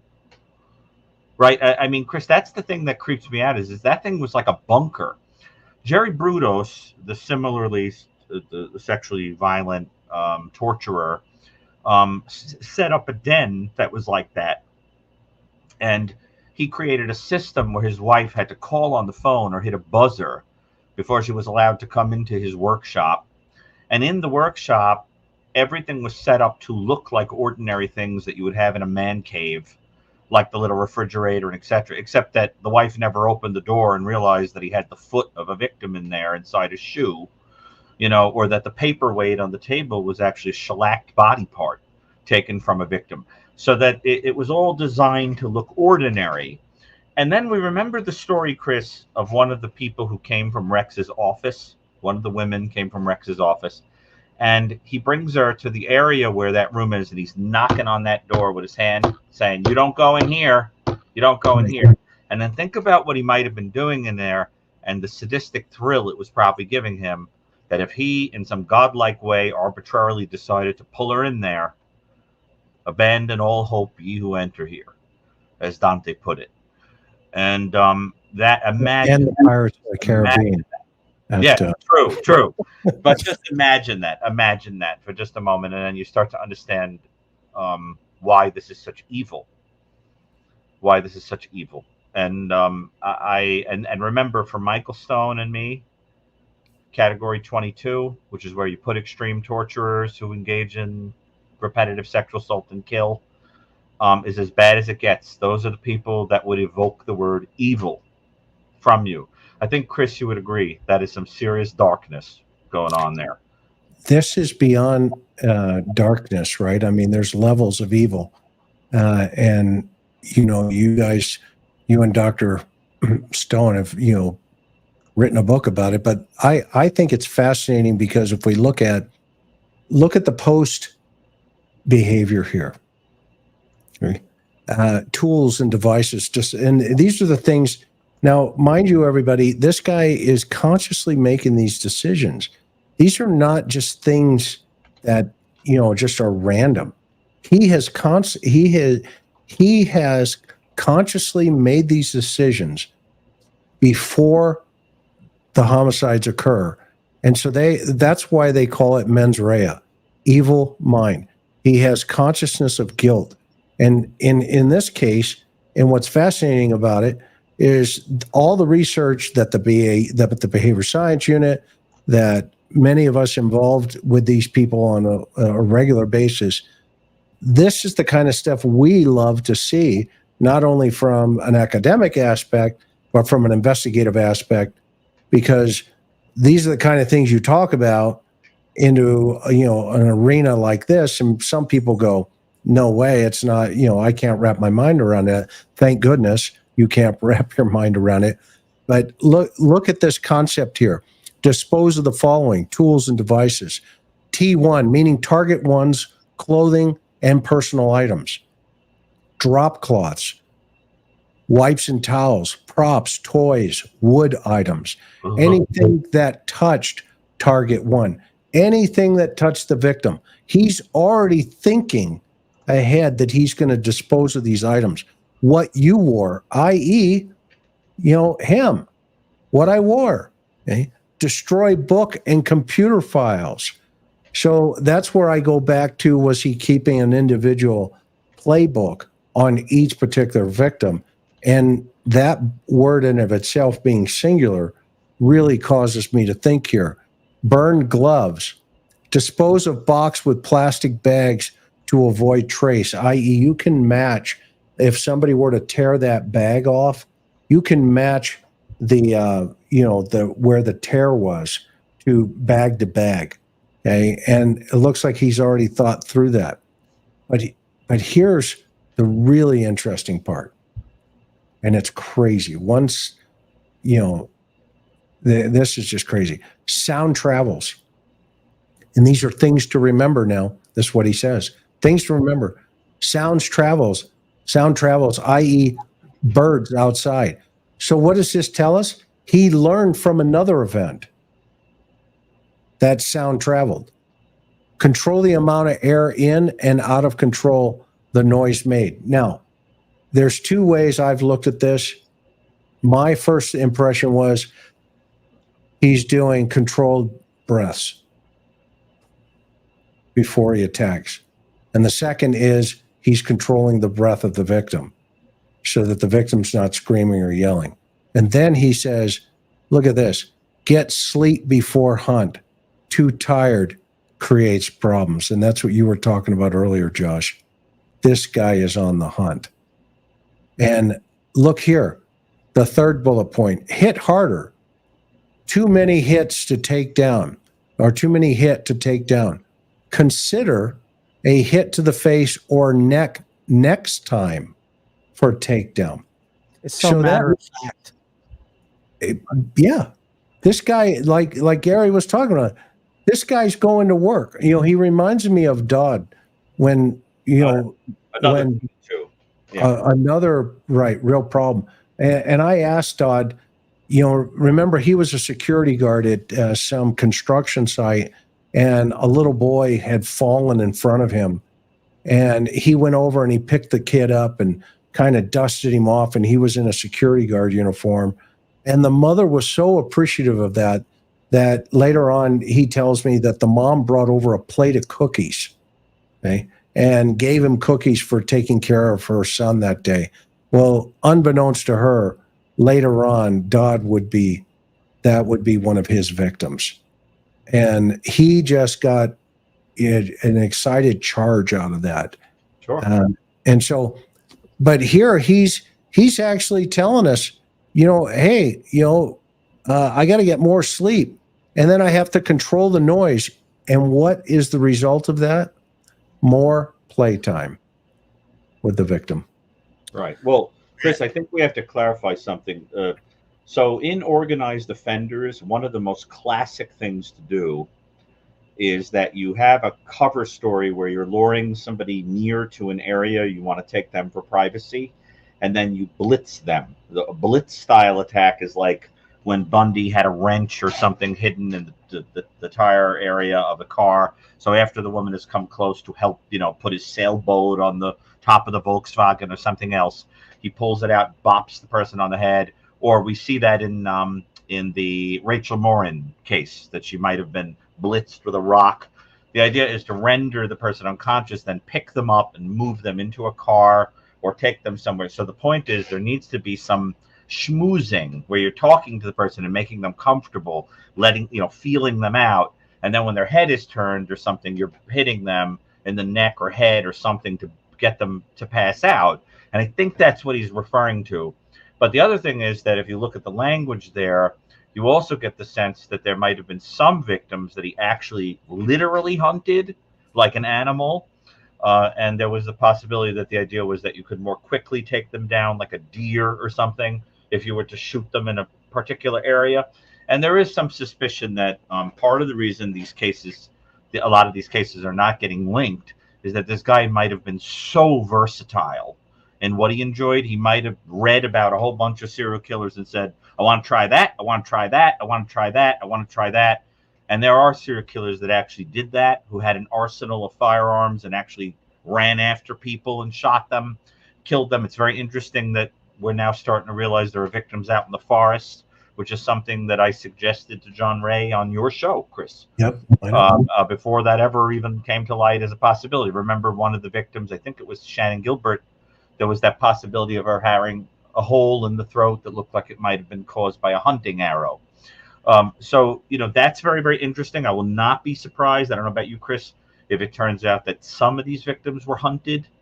What do you think about that, Chris? It won't surprise me one iota. In fact, when we talked about it that day, and I know that we've talked, you know, at length about it, it just fits everything that he's got going here. I mean, Josh, what did you want to say? I could tell. I was just thinking, you know, with the learning and things like that, Dr. Gary, he could have very well read your and Dr. Stone's book. Oh, I would be very surprised if he didn't, to be honest. Yeah, And unbelievable. you know, I mean, listen, it's unfortunate, but I know that people do read these things. I'll tell you, when I went to the symposium for John Ray, when he was talking about people that he's been speaking to who kind of survived encounters with Heuermann, there was a woman there. Now, she was very different in body type from the victims, very tall, lanky, very pretty. And she told a story that has haunted me. Now, this is all public knowledge, so I can share it. But the story she told was that she was basically like giving shots out in a bar in Philadelphia. And she was approached by someone who basically said to her, I have this friend, Rex, who is in a hotel room near here, and we're willing to give you some money if you'll basically do some drugs with him. And you know, he wants a woman to go do that with him. And he gives her a taser, gives this woman a taser. She gets to the house, a rented house, and the first thing she notices is that all the furniture has been removed from the room. Rex comes down, according to her accusation. Rex comes down, says, I got to go upstairs and get the drugs. When he comes down, I believe she said, I'd have to look back at my notes, that he might have disrobed. And he starts chasing her all over the empty area. And she's equipped with a taser. She manages to get out. So you imagine the idea of somebody saying, boy, to make this prey have a chance, to make this an exciting hunt, let's arm her with something, right? Sort of the way the old Roman emperors would think about how to get two people pitted against each other to make a more juicy fight, right? So let's give her a taser and let her chase me all over the place, and I'll chase her. We'll see who wins. Let's get all the furniture out so we can run around the room. So immediately you start getting, what a creepy image, right? And then what happens after that? That woman starts getting messages on her cell phone for a long time afterward. Let's get together again, etc. Then her mother, who becomes petrified, transfers all the calls from that cell phone to the mother's phone, and the mother starts getting those messages, right? And that is the kind of post-defense behavior we know is associated with the accused, where the desire to possess people who got away, or even that didn't get away, is so strong that he has to torture and be sadistic toward even the people that are linked to you, because it's all about that excitement of the hunt, right? And the idea that you can't get away from me. And then, of course, there's the infamous story of the co-worker at the architectural firm who said she wanted to go on vacation, and he told her he didn't want her to go on vacation. And he said, you can't go. She said, well, I'm going on a cruise boat. You won't be able to find me.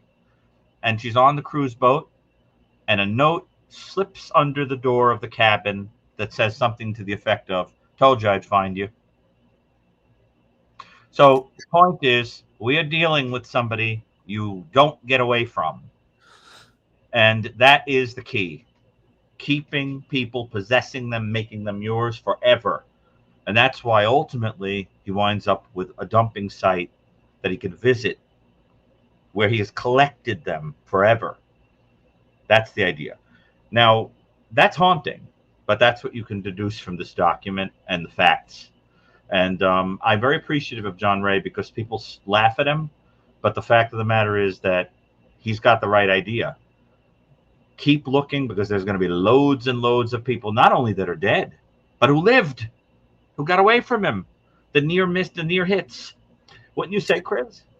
Yeah, I mean, it just, and that's what's going to make this guy, I think, stand out from all the rest, because if we, you know, he's an outdoorsman, for lack of a better term. He utilizes indoor, you know, his torture chamber, and then externally he takes that victim out into the environment, and or depending on what environment he's in, like your story here for a moment, you know, is he hunting them in the woods? Because he utilizes this list here, and I if we look at this takedown / pickup, so this is his MO, how he does it.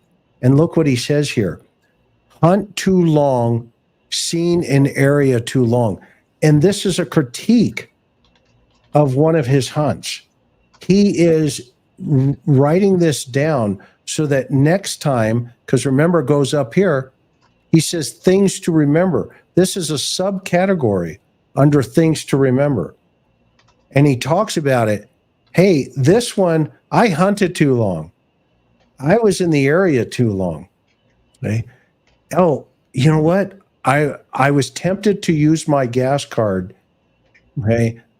Remember, don't charge gas, i.e. they can find it. But here is what's really fascinating.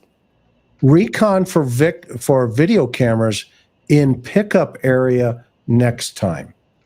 So if we think about a hunter who's hunting animals, okay, for food, not for murder, the hunter goes out long before the hunt and, scopes out the area and sees what's going on out there. Do they decide on, is this a good area? Where can I put my tree stand? Do I need a blind? Do I use corn to pull the victim in, i.e. set the stage? Okay. And if we look at the correlating behaviors there, this is exactly what this guy is doing. But he's had 30 years to perfect this. So I think it's going to be it's going to be crazy if they don't find any more, but I'm not worried about that personally. I think, Dr. Brucato is right on target here. Because what's the average? They start at 26, but the average is 12. In my work, I found the average number of victims for a serial killer of the sexually sadistic type is about 12, but the most prolific in the United States had 93 victims. The longer they're out there, and the key is very interesting. A lot of people make the mistake of thinking that the sexual desire would burn low as the person gets older, so the victim count will reduce. But that is actually not true. These guys have extremely high drives. But I think it's because it's not about sex. It's about power and manipulation and control. So that doesn't burn out with age. I knew someone, I won't name, who would go in, a young woman who would go in and interview one of the most sadistic serial killers who ever lived, right in the room with the killer. And I remember saying, that's a little dangerous, no? I mean, and the person would say, at his age, he's not looking at me like that. Well, that's not true. That's not true. And it doesn't matter how old this guy is. He would have probably kept doing this and gotten better and better and better and better and better at it. And learning and learning and learning. So, Chris, I don't know if you agree with that, but this is the kind of person that wouldn't have stopped until capture. Totally agree. Totally agree. In fact, look how he looks at the human condition here and the human person. This is an actual human being that this guy is talking about. And look at the last bullet, package for transport. As if like he's a UPS driver or something. As if there's no family, no other survivors, nobody that knows this person. I mean, that in of itself is so sick that you can't. A normal human being cannot really wrap their mind around that principle of, he goes through a whole list here of how he's going to prepare this body that he is just, done with. It's like trash. I'm just going to throw it out. And look what he does here. Package for transport. I know. That's why I love, Chris, the irony that he was captured with trash. Isn't that a great connection, Doc, that you just made? Right. Isn't that interesting? See that arc?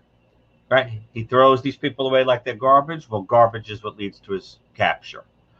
That's the whole thing. Be careful what you consider garbage, because the law enforcement, it's the most important. Yeah, he got caught. Even with the experience that he had in the list, he still got caught by the stuff that was on his list. Because that's right. I mean, with advancement in technology and DNA and stuff like that, it becomes harder to get away with these things the longer it goes on. But I mean, they're thinking 30 years.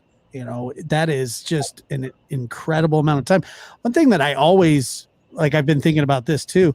I wonder if he was ever pulled over, you know, in any situation when he was in the middle of doing this, and then that's why he has these, you know, have a story, have a cover, have a, you know, whatever.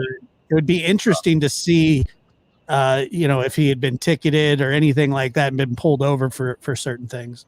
Yeah, well, you remember when Jeffrey Dahmer was pulled over with a butchered body in the back seat? He said he was taking a bunch of leaves to a rendering plant, and nobody looked. Because it was believable. Exactly right. It was believable, and you know, that's the whole thing. But I have to say, Chris and Josh, that when I was reading this, there was one thing that was beating in my brain like a drum, and that is that there's no reference to other people. No reference to partners, anybody helping him. And that's come up over and over and over again, right? Did he do this with anybody else? And one thing that somebody, you know, that I thought about, that somebody said actually in the chat, I think is very clever, is that these could be conceptualized as instructions to give to a group of people that are helping you. That these are the steps, follow it like a blueprint, right? That's an interesting thought. Very interesting point that is raised. But I still think this is a solo creature who wouldn't want to share this. I also think, as I've been reading this, I keep thinking about who's going to interview this guy eventually if he's found guilty. Hopefully me. But if somebody goes in and interviews this guy, they're going to need experts like someone like Catherine Ramsland, who spent so much time talking to BTK about the kinds of things that will get this kind of offender to open up. She forged an amazing relationship with him and got everything out of him. She knows him very well, better than anyone, I think. And, you know, one of the things I think she might recommend, I'm not sure, but I would certainly recommend it, is that what you would do with this kind of offender is you would purposely get little details wrong when presenting back to him his blueprint, so that he would get agitated and correct you, because the details are so important to his ritual. So you would say, well, you know, I tell you that smarter people than yourself might have thought, you know, to do such and such. And he'd say, but I did do that. But I did do that, right? And so the idea is that you have to get his ego going, because he is proud of this. And, you know, it's a funny thing about architects. They don't handle errors very well because they're so permanent. You know, there's an old joke, I think it was by Hegel, that said that the only thing an architect could do is grow ivy. They make a mistake, right? You got to cover it up somehow, or tear the building down, I guess. So it's like the kind of person who would understand that there's a kind of permanence when you do the artwork wrong. Now what? Person's dead. Got to do it over again. Better be perfect next time. So that I think this is exactly the kind of guy that you would want to needle on that to get him to blow up and correct you, to correct the record. What do you think about that as a technique, Chris? I think that would work, because, you know, to your point, he is such a perfectionist, and you know, to where you mentioned, you know, the trash. I just have to. That's me with the trash can where they fished out the pizza box. Tell them how far away that is from your office. It's just across the street and up the block. Not that I should advertise that. That's the trash can, everybody, where the actual pizza box was recovered. Gary said, freeze frame this and turn it into like an emoji or something. You know what? That's a great idea, Josh. Can we make an emoji of this? Could you help me make an emoji of this? It wouldn't even take very long. When Gary sent me this, he's like, Chris, he said, they got this pizza box right here in this trash can. I'm like, Gary, I love you, man. Only Dr. Brucato. You're such a detail-oriented, you know, doc. And by the way, if you're just joining us, he has his own practice in New York City. So if you're in the Manhattan area, you can go see him, and you know, his staff could make an appointment for you if it was necessary. But the day you sent this to me, I thought, holy cow, this is hysterical, because it literally And the other thing we thought about, remember, is had he watched, any of the stuff from your other stuff that you've been involved in, and is this kind of a, we were just hypothesizing, but you just never know until you ask him, hey, why'd you throw the pizza box across the street from Dr. Bricato's office? I eat in that same place all the time. I have to tell you, every time I go in there, I'm very tempted to ask them about Rex. I'm sure they've seen him and remember him. One did not easily forget him. He thought that they easily forgot him, I'm sure. But he was very different looking than other people. He was enormous. Yeah, he's probably a fanboy of yours, like Dixie says here. It's possible. Listen, I'm convinced that Koberger, if he's guilty, was watching our profile of him before, because we got comments in the chat that were very strange, like he will be found in Pennsylvania. Before there was we knew who the suspect was. Yeah, that was in chat. Right. So I have to tell you, I do look. It happens, I don't know, but he certainly was reading material that was 1 degree away from us in terms of the people that we work with and talk to and all that. So, yes. So how far is that pizza joint? Across the street from where I work and up the block, about a block. It's like right between the Empire State Building and my office. I would say probably 32nd Street, something like that.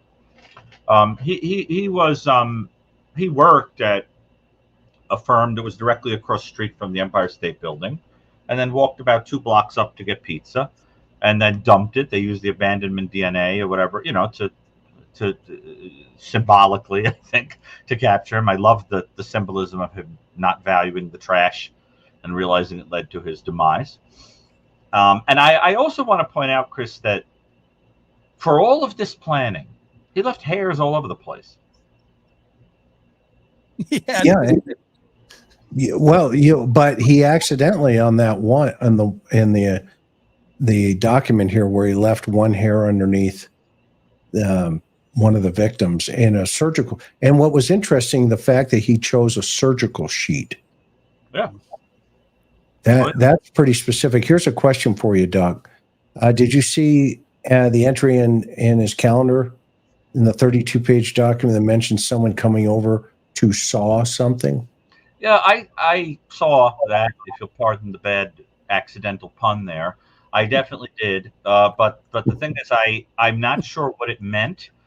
Chris, did you notice that? I mean, because you have to remember this guy was also involved in actual architectural stuff and whatever, so I don't know, but it's certainly disturbing. I really do think that this guy was part of some kind of network that was feeding, he was either identifying victims through or doing sexually perverse stuff with and whatever. But I think that these things, the killing and the butchering and whatever, feel to me like that was his little private thing that he wouldn't share with anybody. I don't know. There are sexually sadistic torturers that have partners, like Bittaker had Norris, right? Fred and Rose West. There are people, Cindy Hendy helping out, David Parker Ray. They can sometimes do that, but usually the person that helps you is not as psychopathic and is kind of a weaker-willed ally or a kind of an Igor to your Dr. Frankenstein, right? So not so smart, maybe, whatever. But I really think that this stuff we're reading is a solo act. I wonder what you guys think about that. I'm actually not completely ready to commit that there was no role of some of these other people that are buzzing around in the press. Like the white? I just can't tell yet. I think the best thing to do is be agnostic on that. About 20% of serial killers do involve a person. But so far, I'm not inclined one way or the other. I will tell you that Ray Tierney, the prosecution attorney who was on Cuomo in the same set as I got to see him kind of standing there and everything before he was on air. He went on and he said that he felt that this kind of helped to exonerate the wife, if I remember correctly. That wasn't his exact words, but it was something like, "There's no evidence to suggest that she was involved." But I don't know. I don't know. I think. Yeah, I think it's still too early. I mean, there certainly is suspicion, floating around in concept, but I think there's split opinion still, and we haven't seen the evidence yet. So yeah, you're right. But this Barbara states, if Ada knew, then the first would have, should have too. She also lived with him when he eats active, and her hair was also found in a victim. Yeah, her hair, I think, was found on the tape, right? And so, which is, interesting in of itself. Right.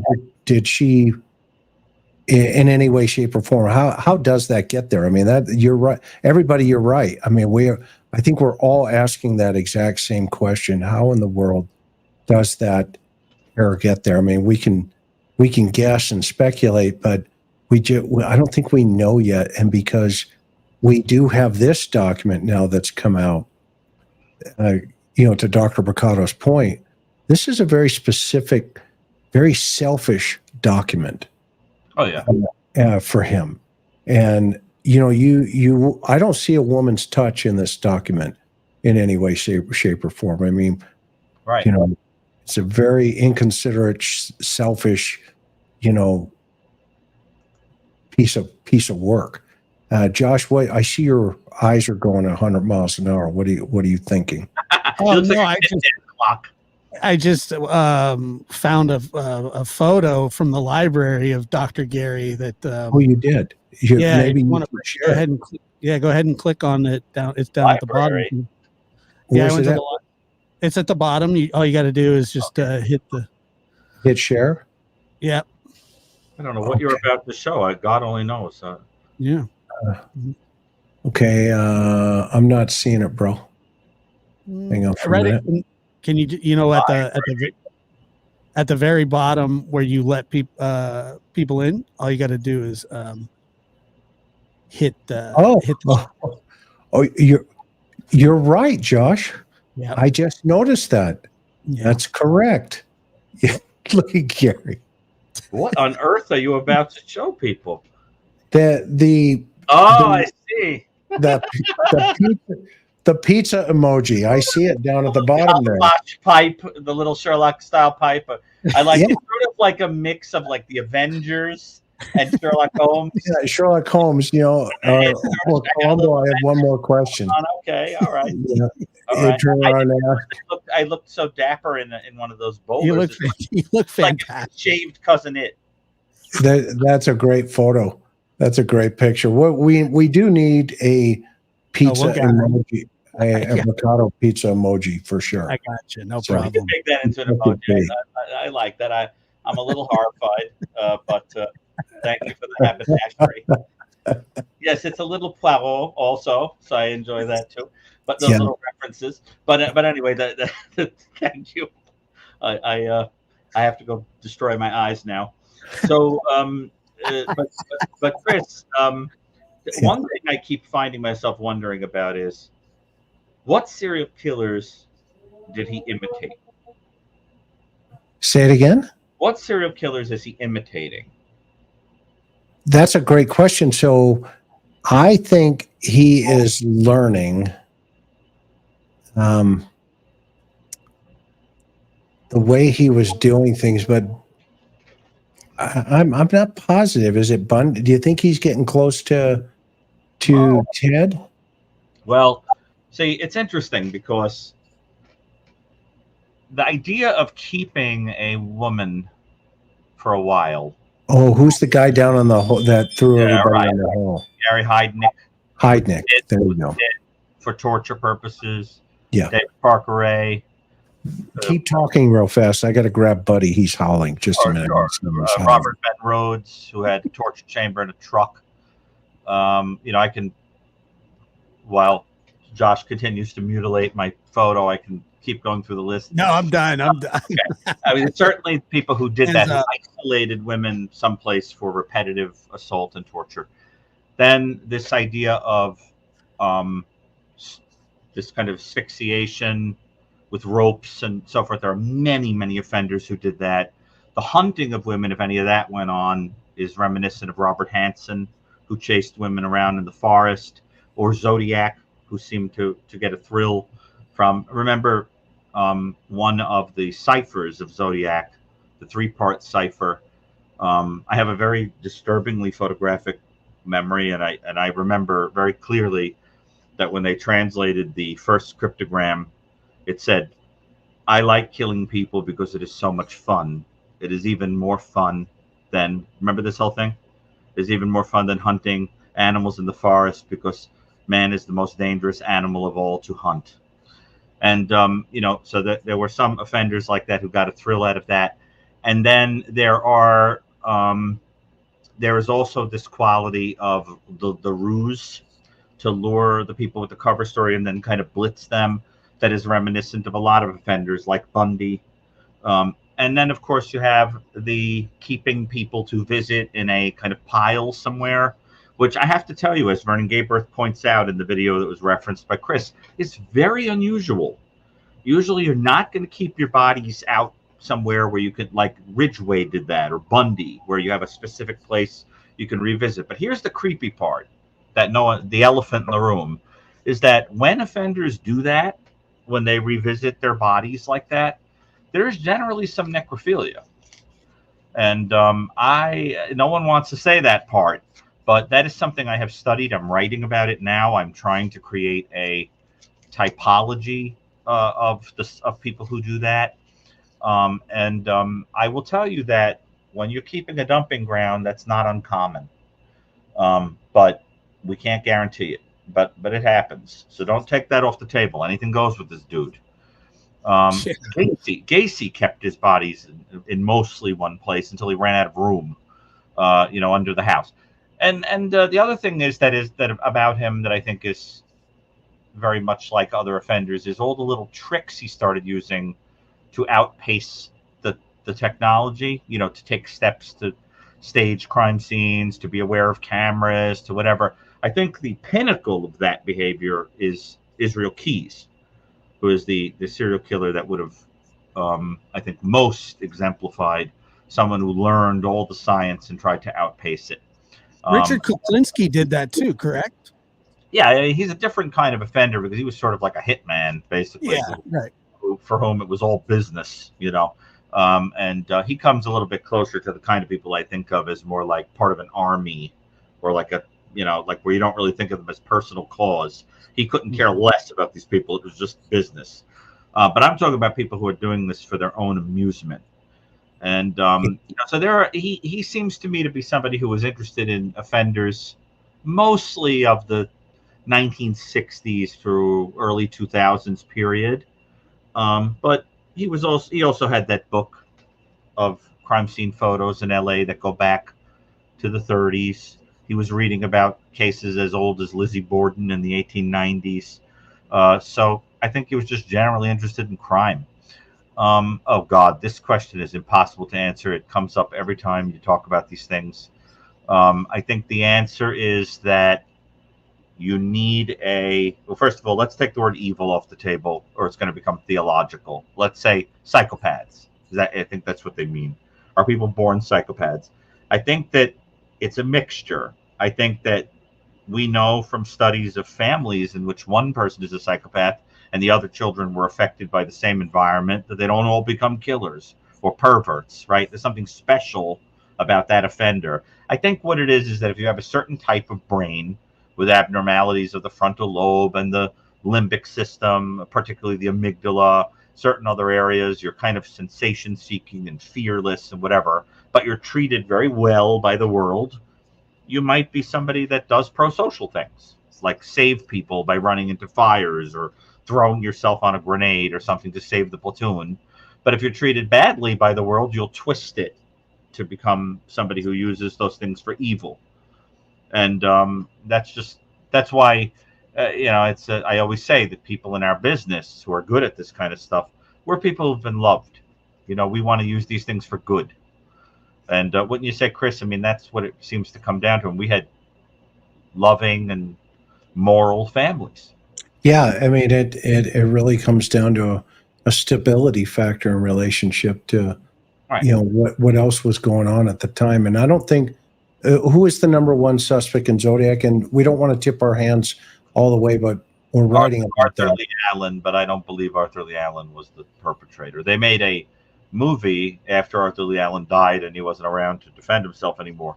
They made the movie Zodiac based on Zodiac Unmasked, the second book by Robert Graysmith, the cartoonist, who has a kind of fixation on Zodiac as depicted in the Fincher movie. But for a lot of reasons we won't get into, I don't believe Allen was the perpetrator, although I do believe Zodiac is dead. But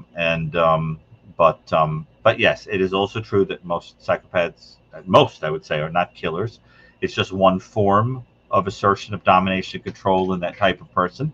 There are even some psychopaths in very pro-social roles. I think there are psychopaths in politics. I think there are psychopaths that run businesses. I think there are psychopaths that are dating people that are in this chat. They're out there. Some of us have psychopaths for neighbors.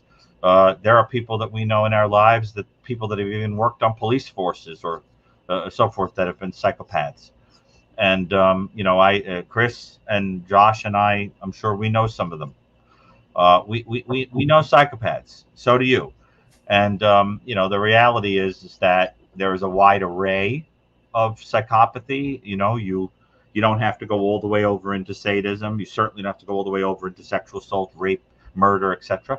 But some of them do, and there are degrees. But the person we're talking about here would have gone all the way to the end of the spectrum. The kind of people that you would think of as, if you were to think of hell, what do we think of?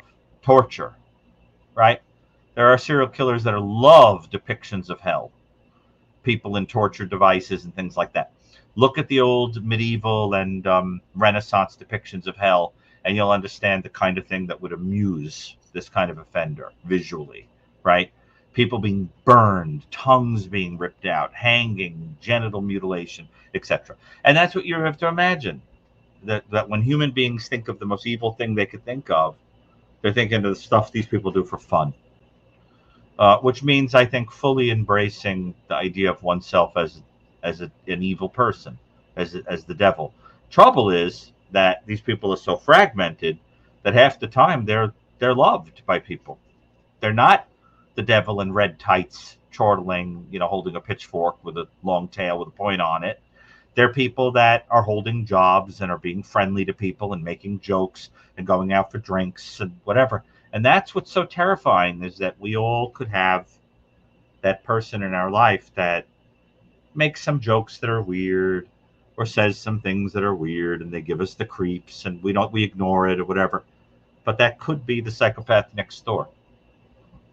And for a lot of people, that's what this guy would have been.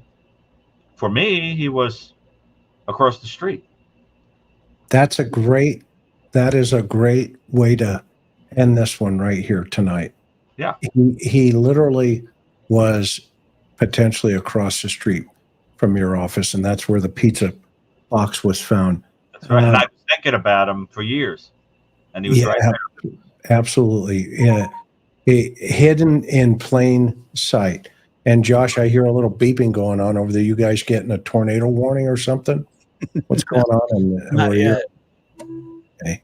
All right. Well, guys and gals, we want to thank you all, from the Josh at the lab. If you've not subscribed to his channel, get over there, hit that subscribe button. He's got some great content. And of course, Dr. Brucato, Josh, and myself, we do an independent. I see another picture coming up. See, that's what he's been doing. He's been looking down. We do an independent podcast called The Witness Box. Get out there.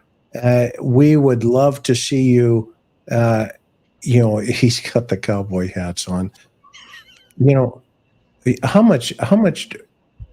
What do we have to do with him? What do we have to do? I don't know, but that was that a 10-gallon hat you had on there? I think so. Yours is yes. Yeah. Good day, mate. And I guess I'm out of Houston somewhere. I'm not sure. Not your first rodeo, Chris. It's not my first Oh, is rodeo. that what that means? That's what that one is. I love it. Wow. Each and every one of you here, we've had over 3,000 in chat here this evening. We're so grateful to each and every one of you that show up and support this channel and support the lab and Dr. Brucato. We are so grateful always for his knowledge. And we hope that you've learned something. That's the goal here. We are victim-centric. That's important in today's world.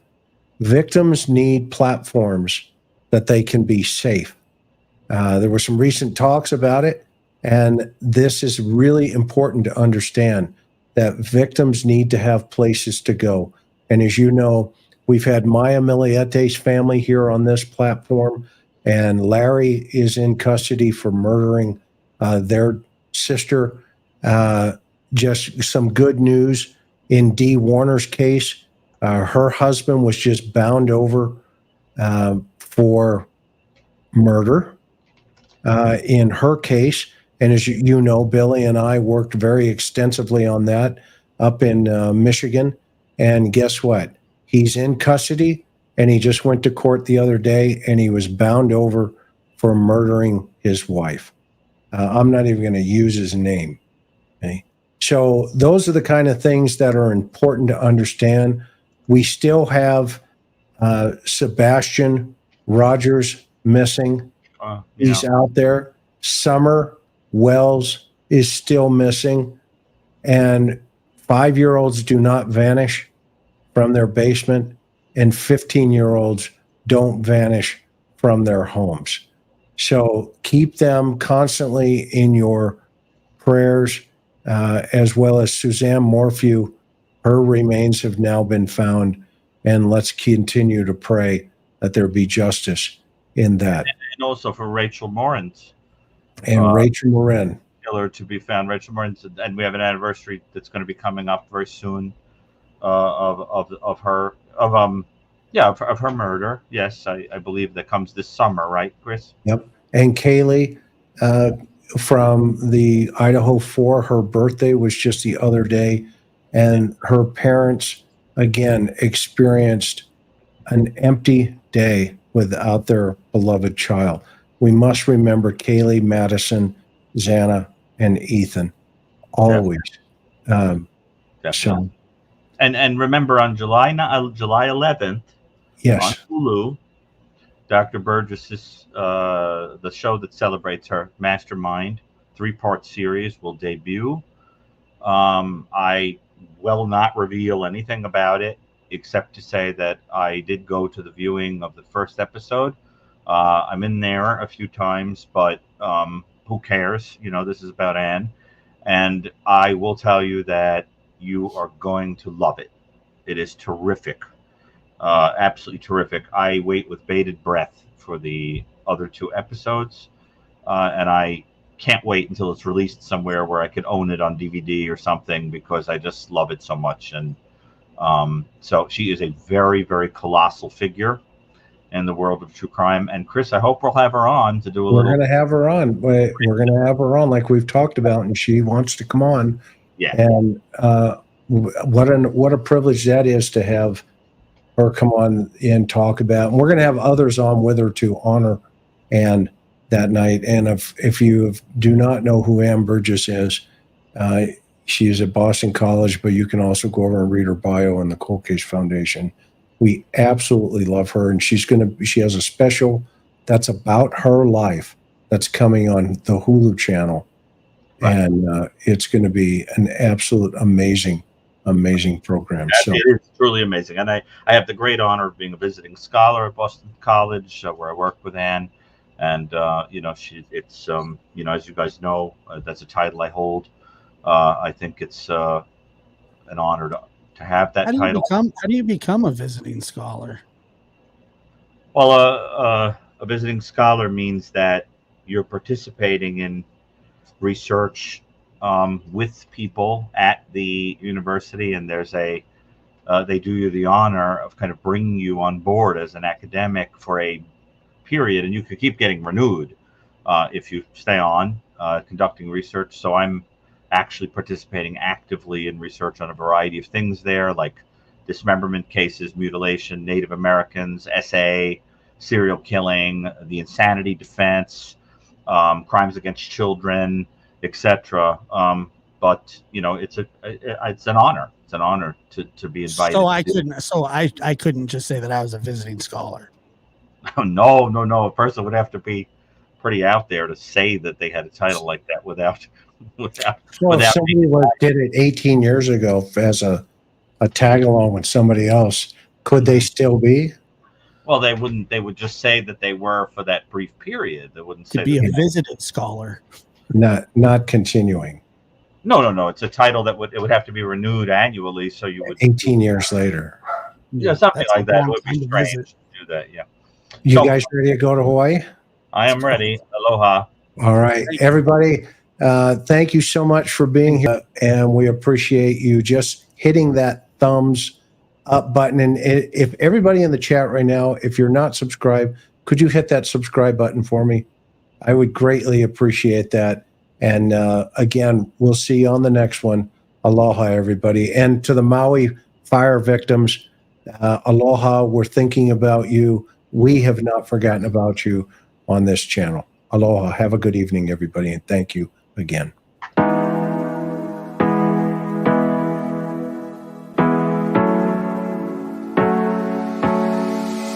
Hard working every day. I'm stressed out 24/7, babe. No timeouts. Wish we could fly away. You and I go to our favorite place. Oh yeah. Make special memories together. I'll be your company now and forever. I say we fly away. You and me go to our favorite place. Feeling the sun on my face in Hawaii. With you, Hawaii. With you, Hawaii. With you, Hawaii. I need a summer breeze, some fresh air to put my mind at ease. No cares. You wanna come with me? Me and you go to our favorite tree. Are you ready now? We jump on a plane now. We're taking away. Yeah, we're taking away. Don't hesitate now. We're taking away. Yeah, we're taking away. We'll never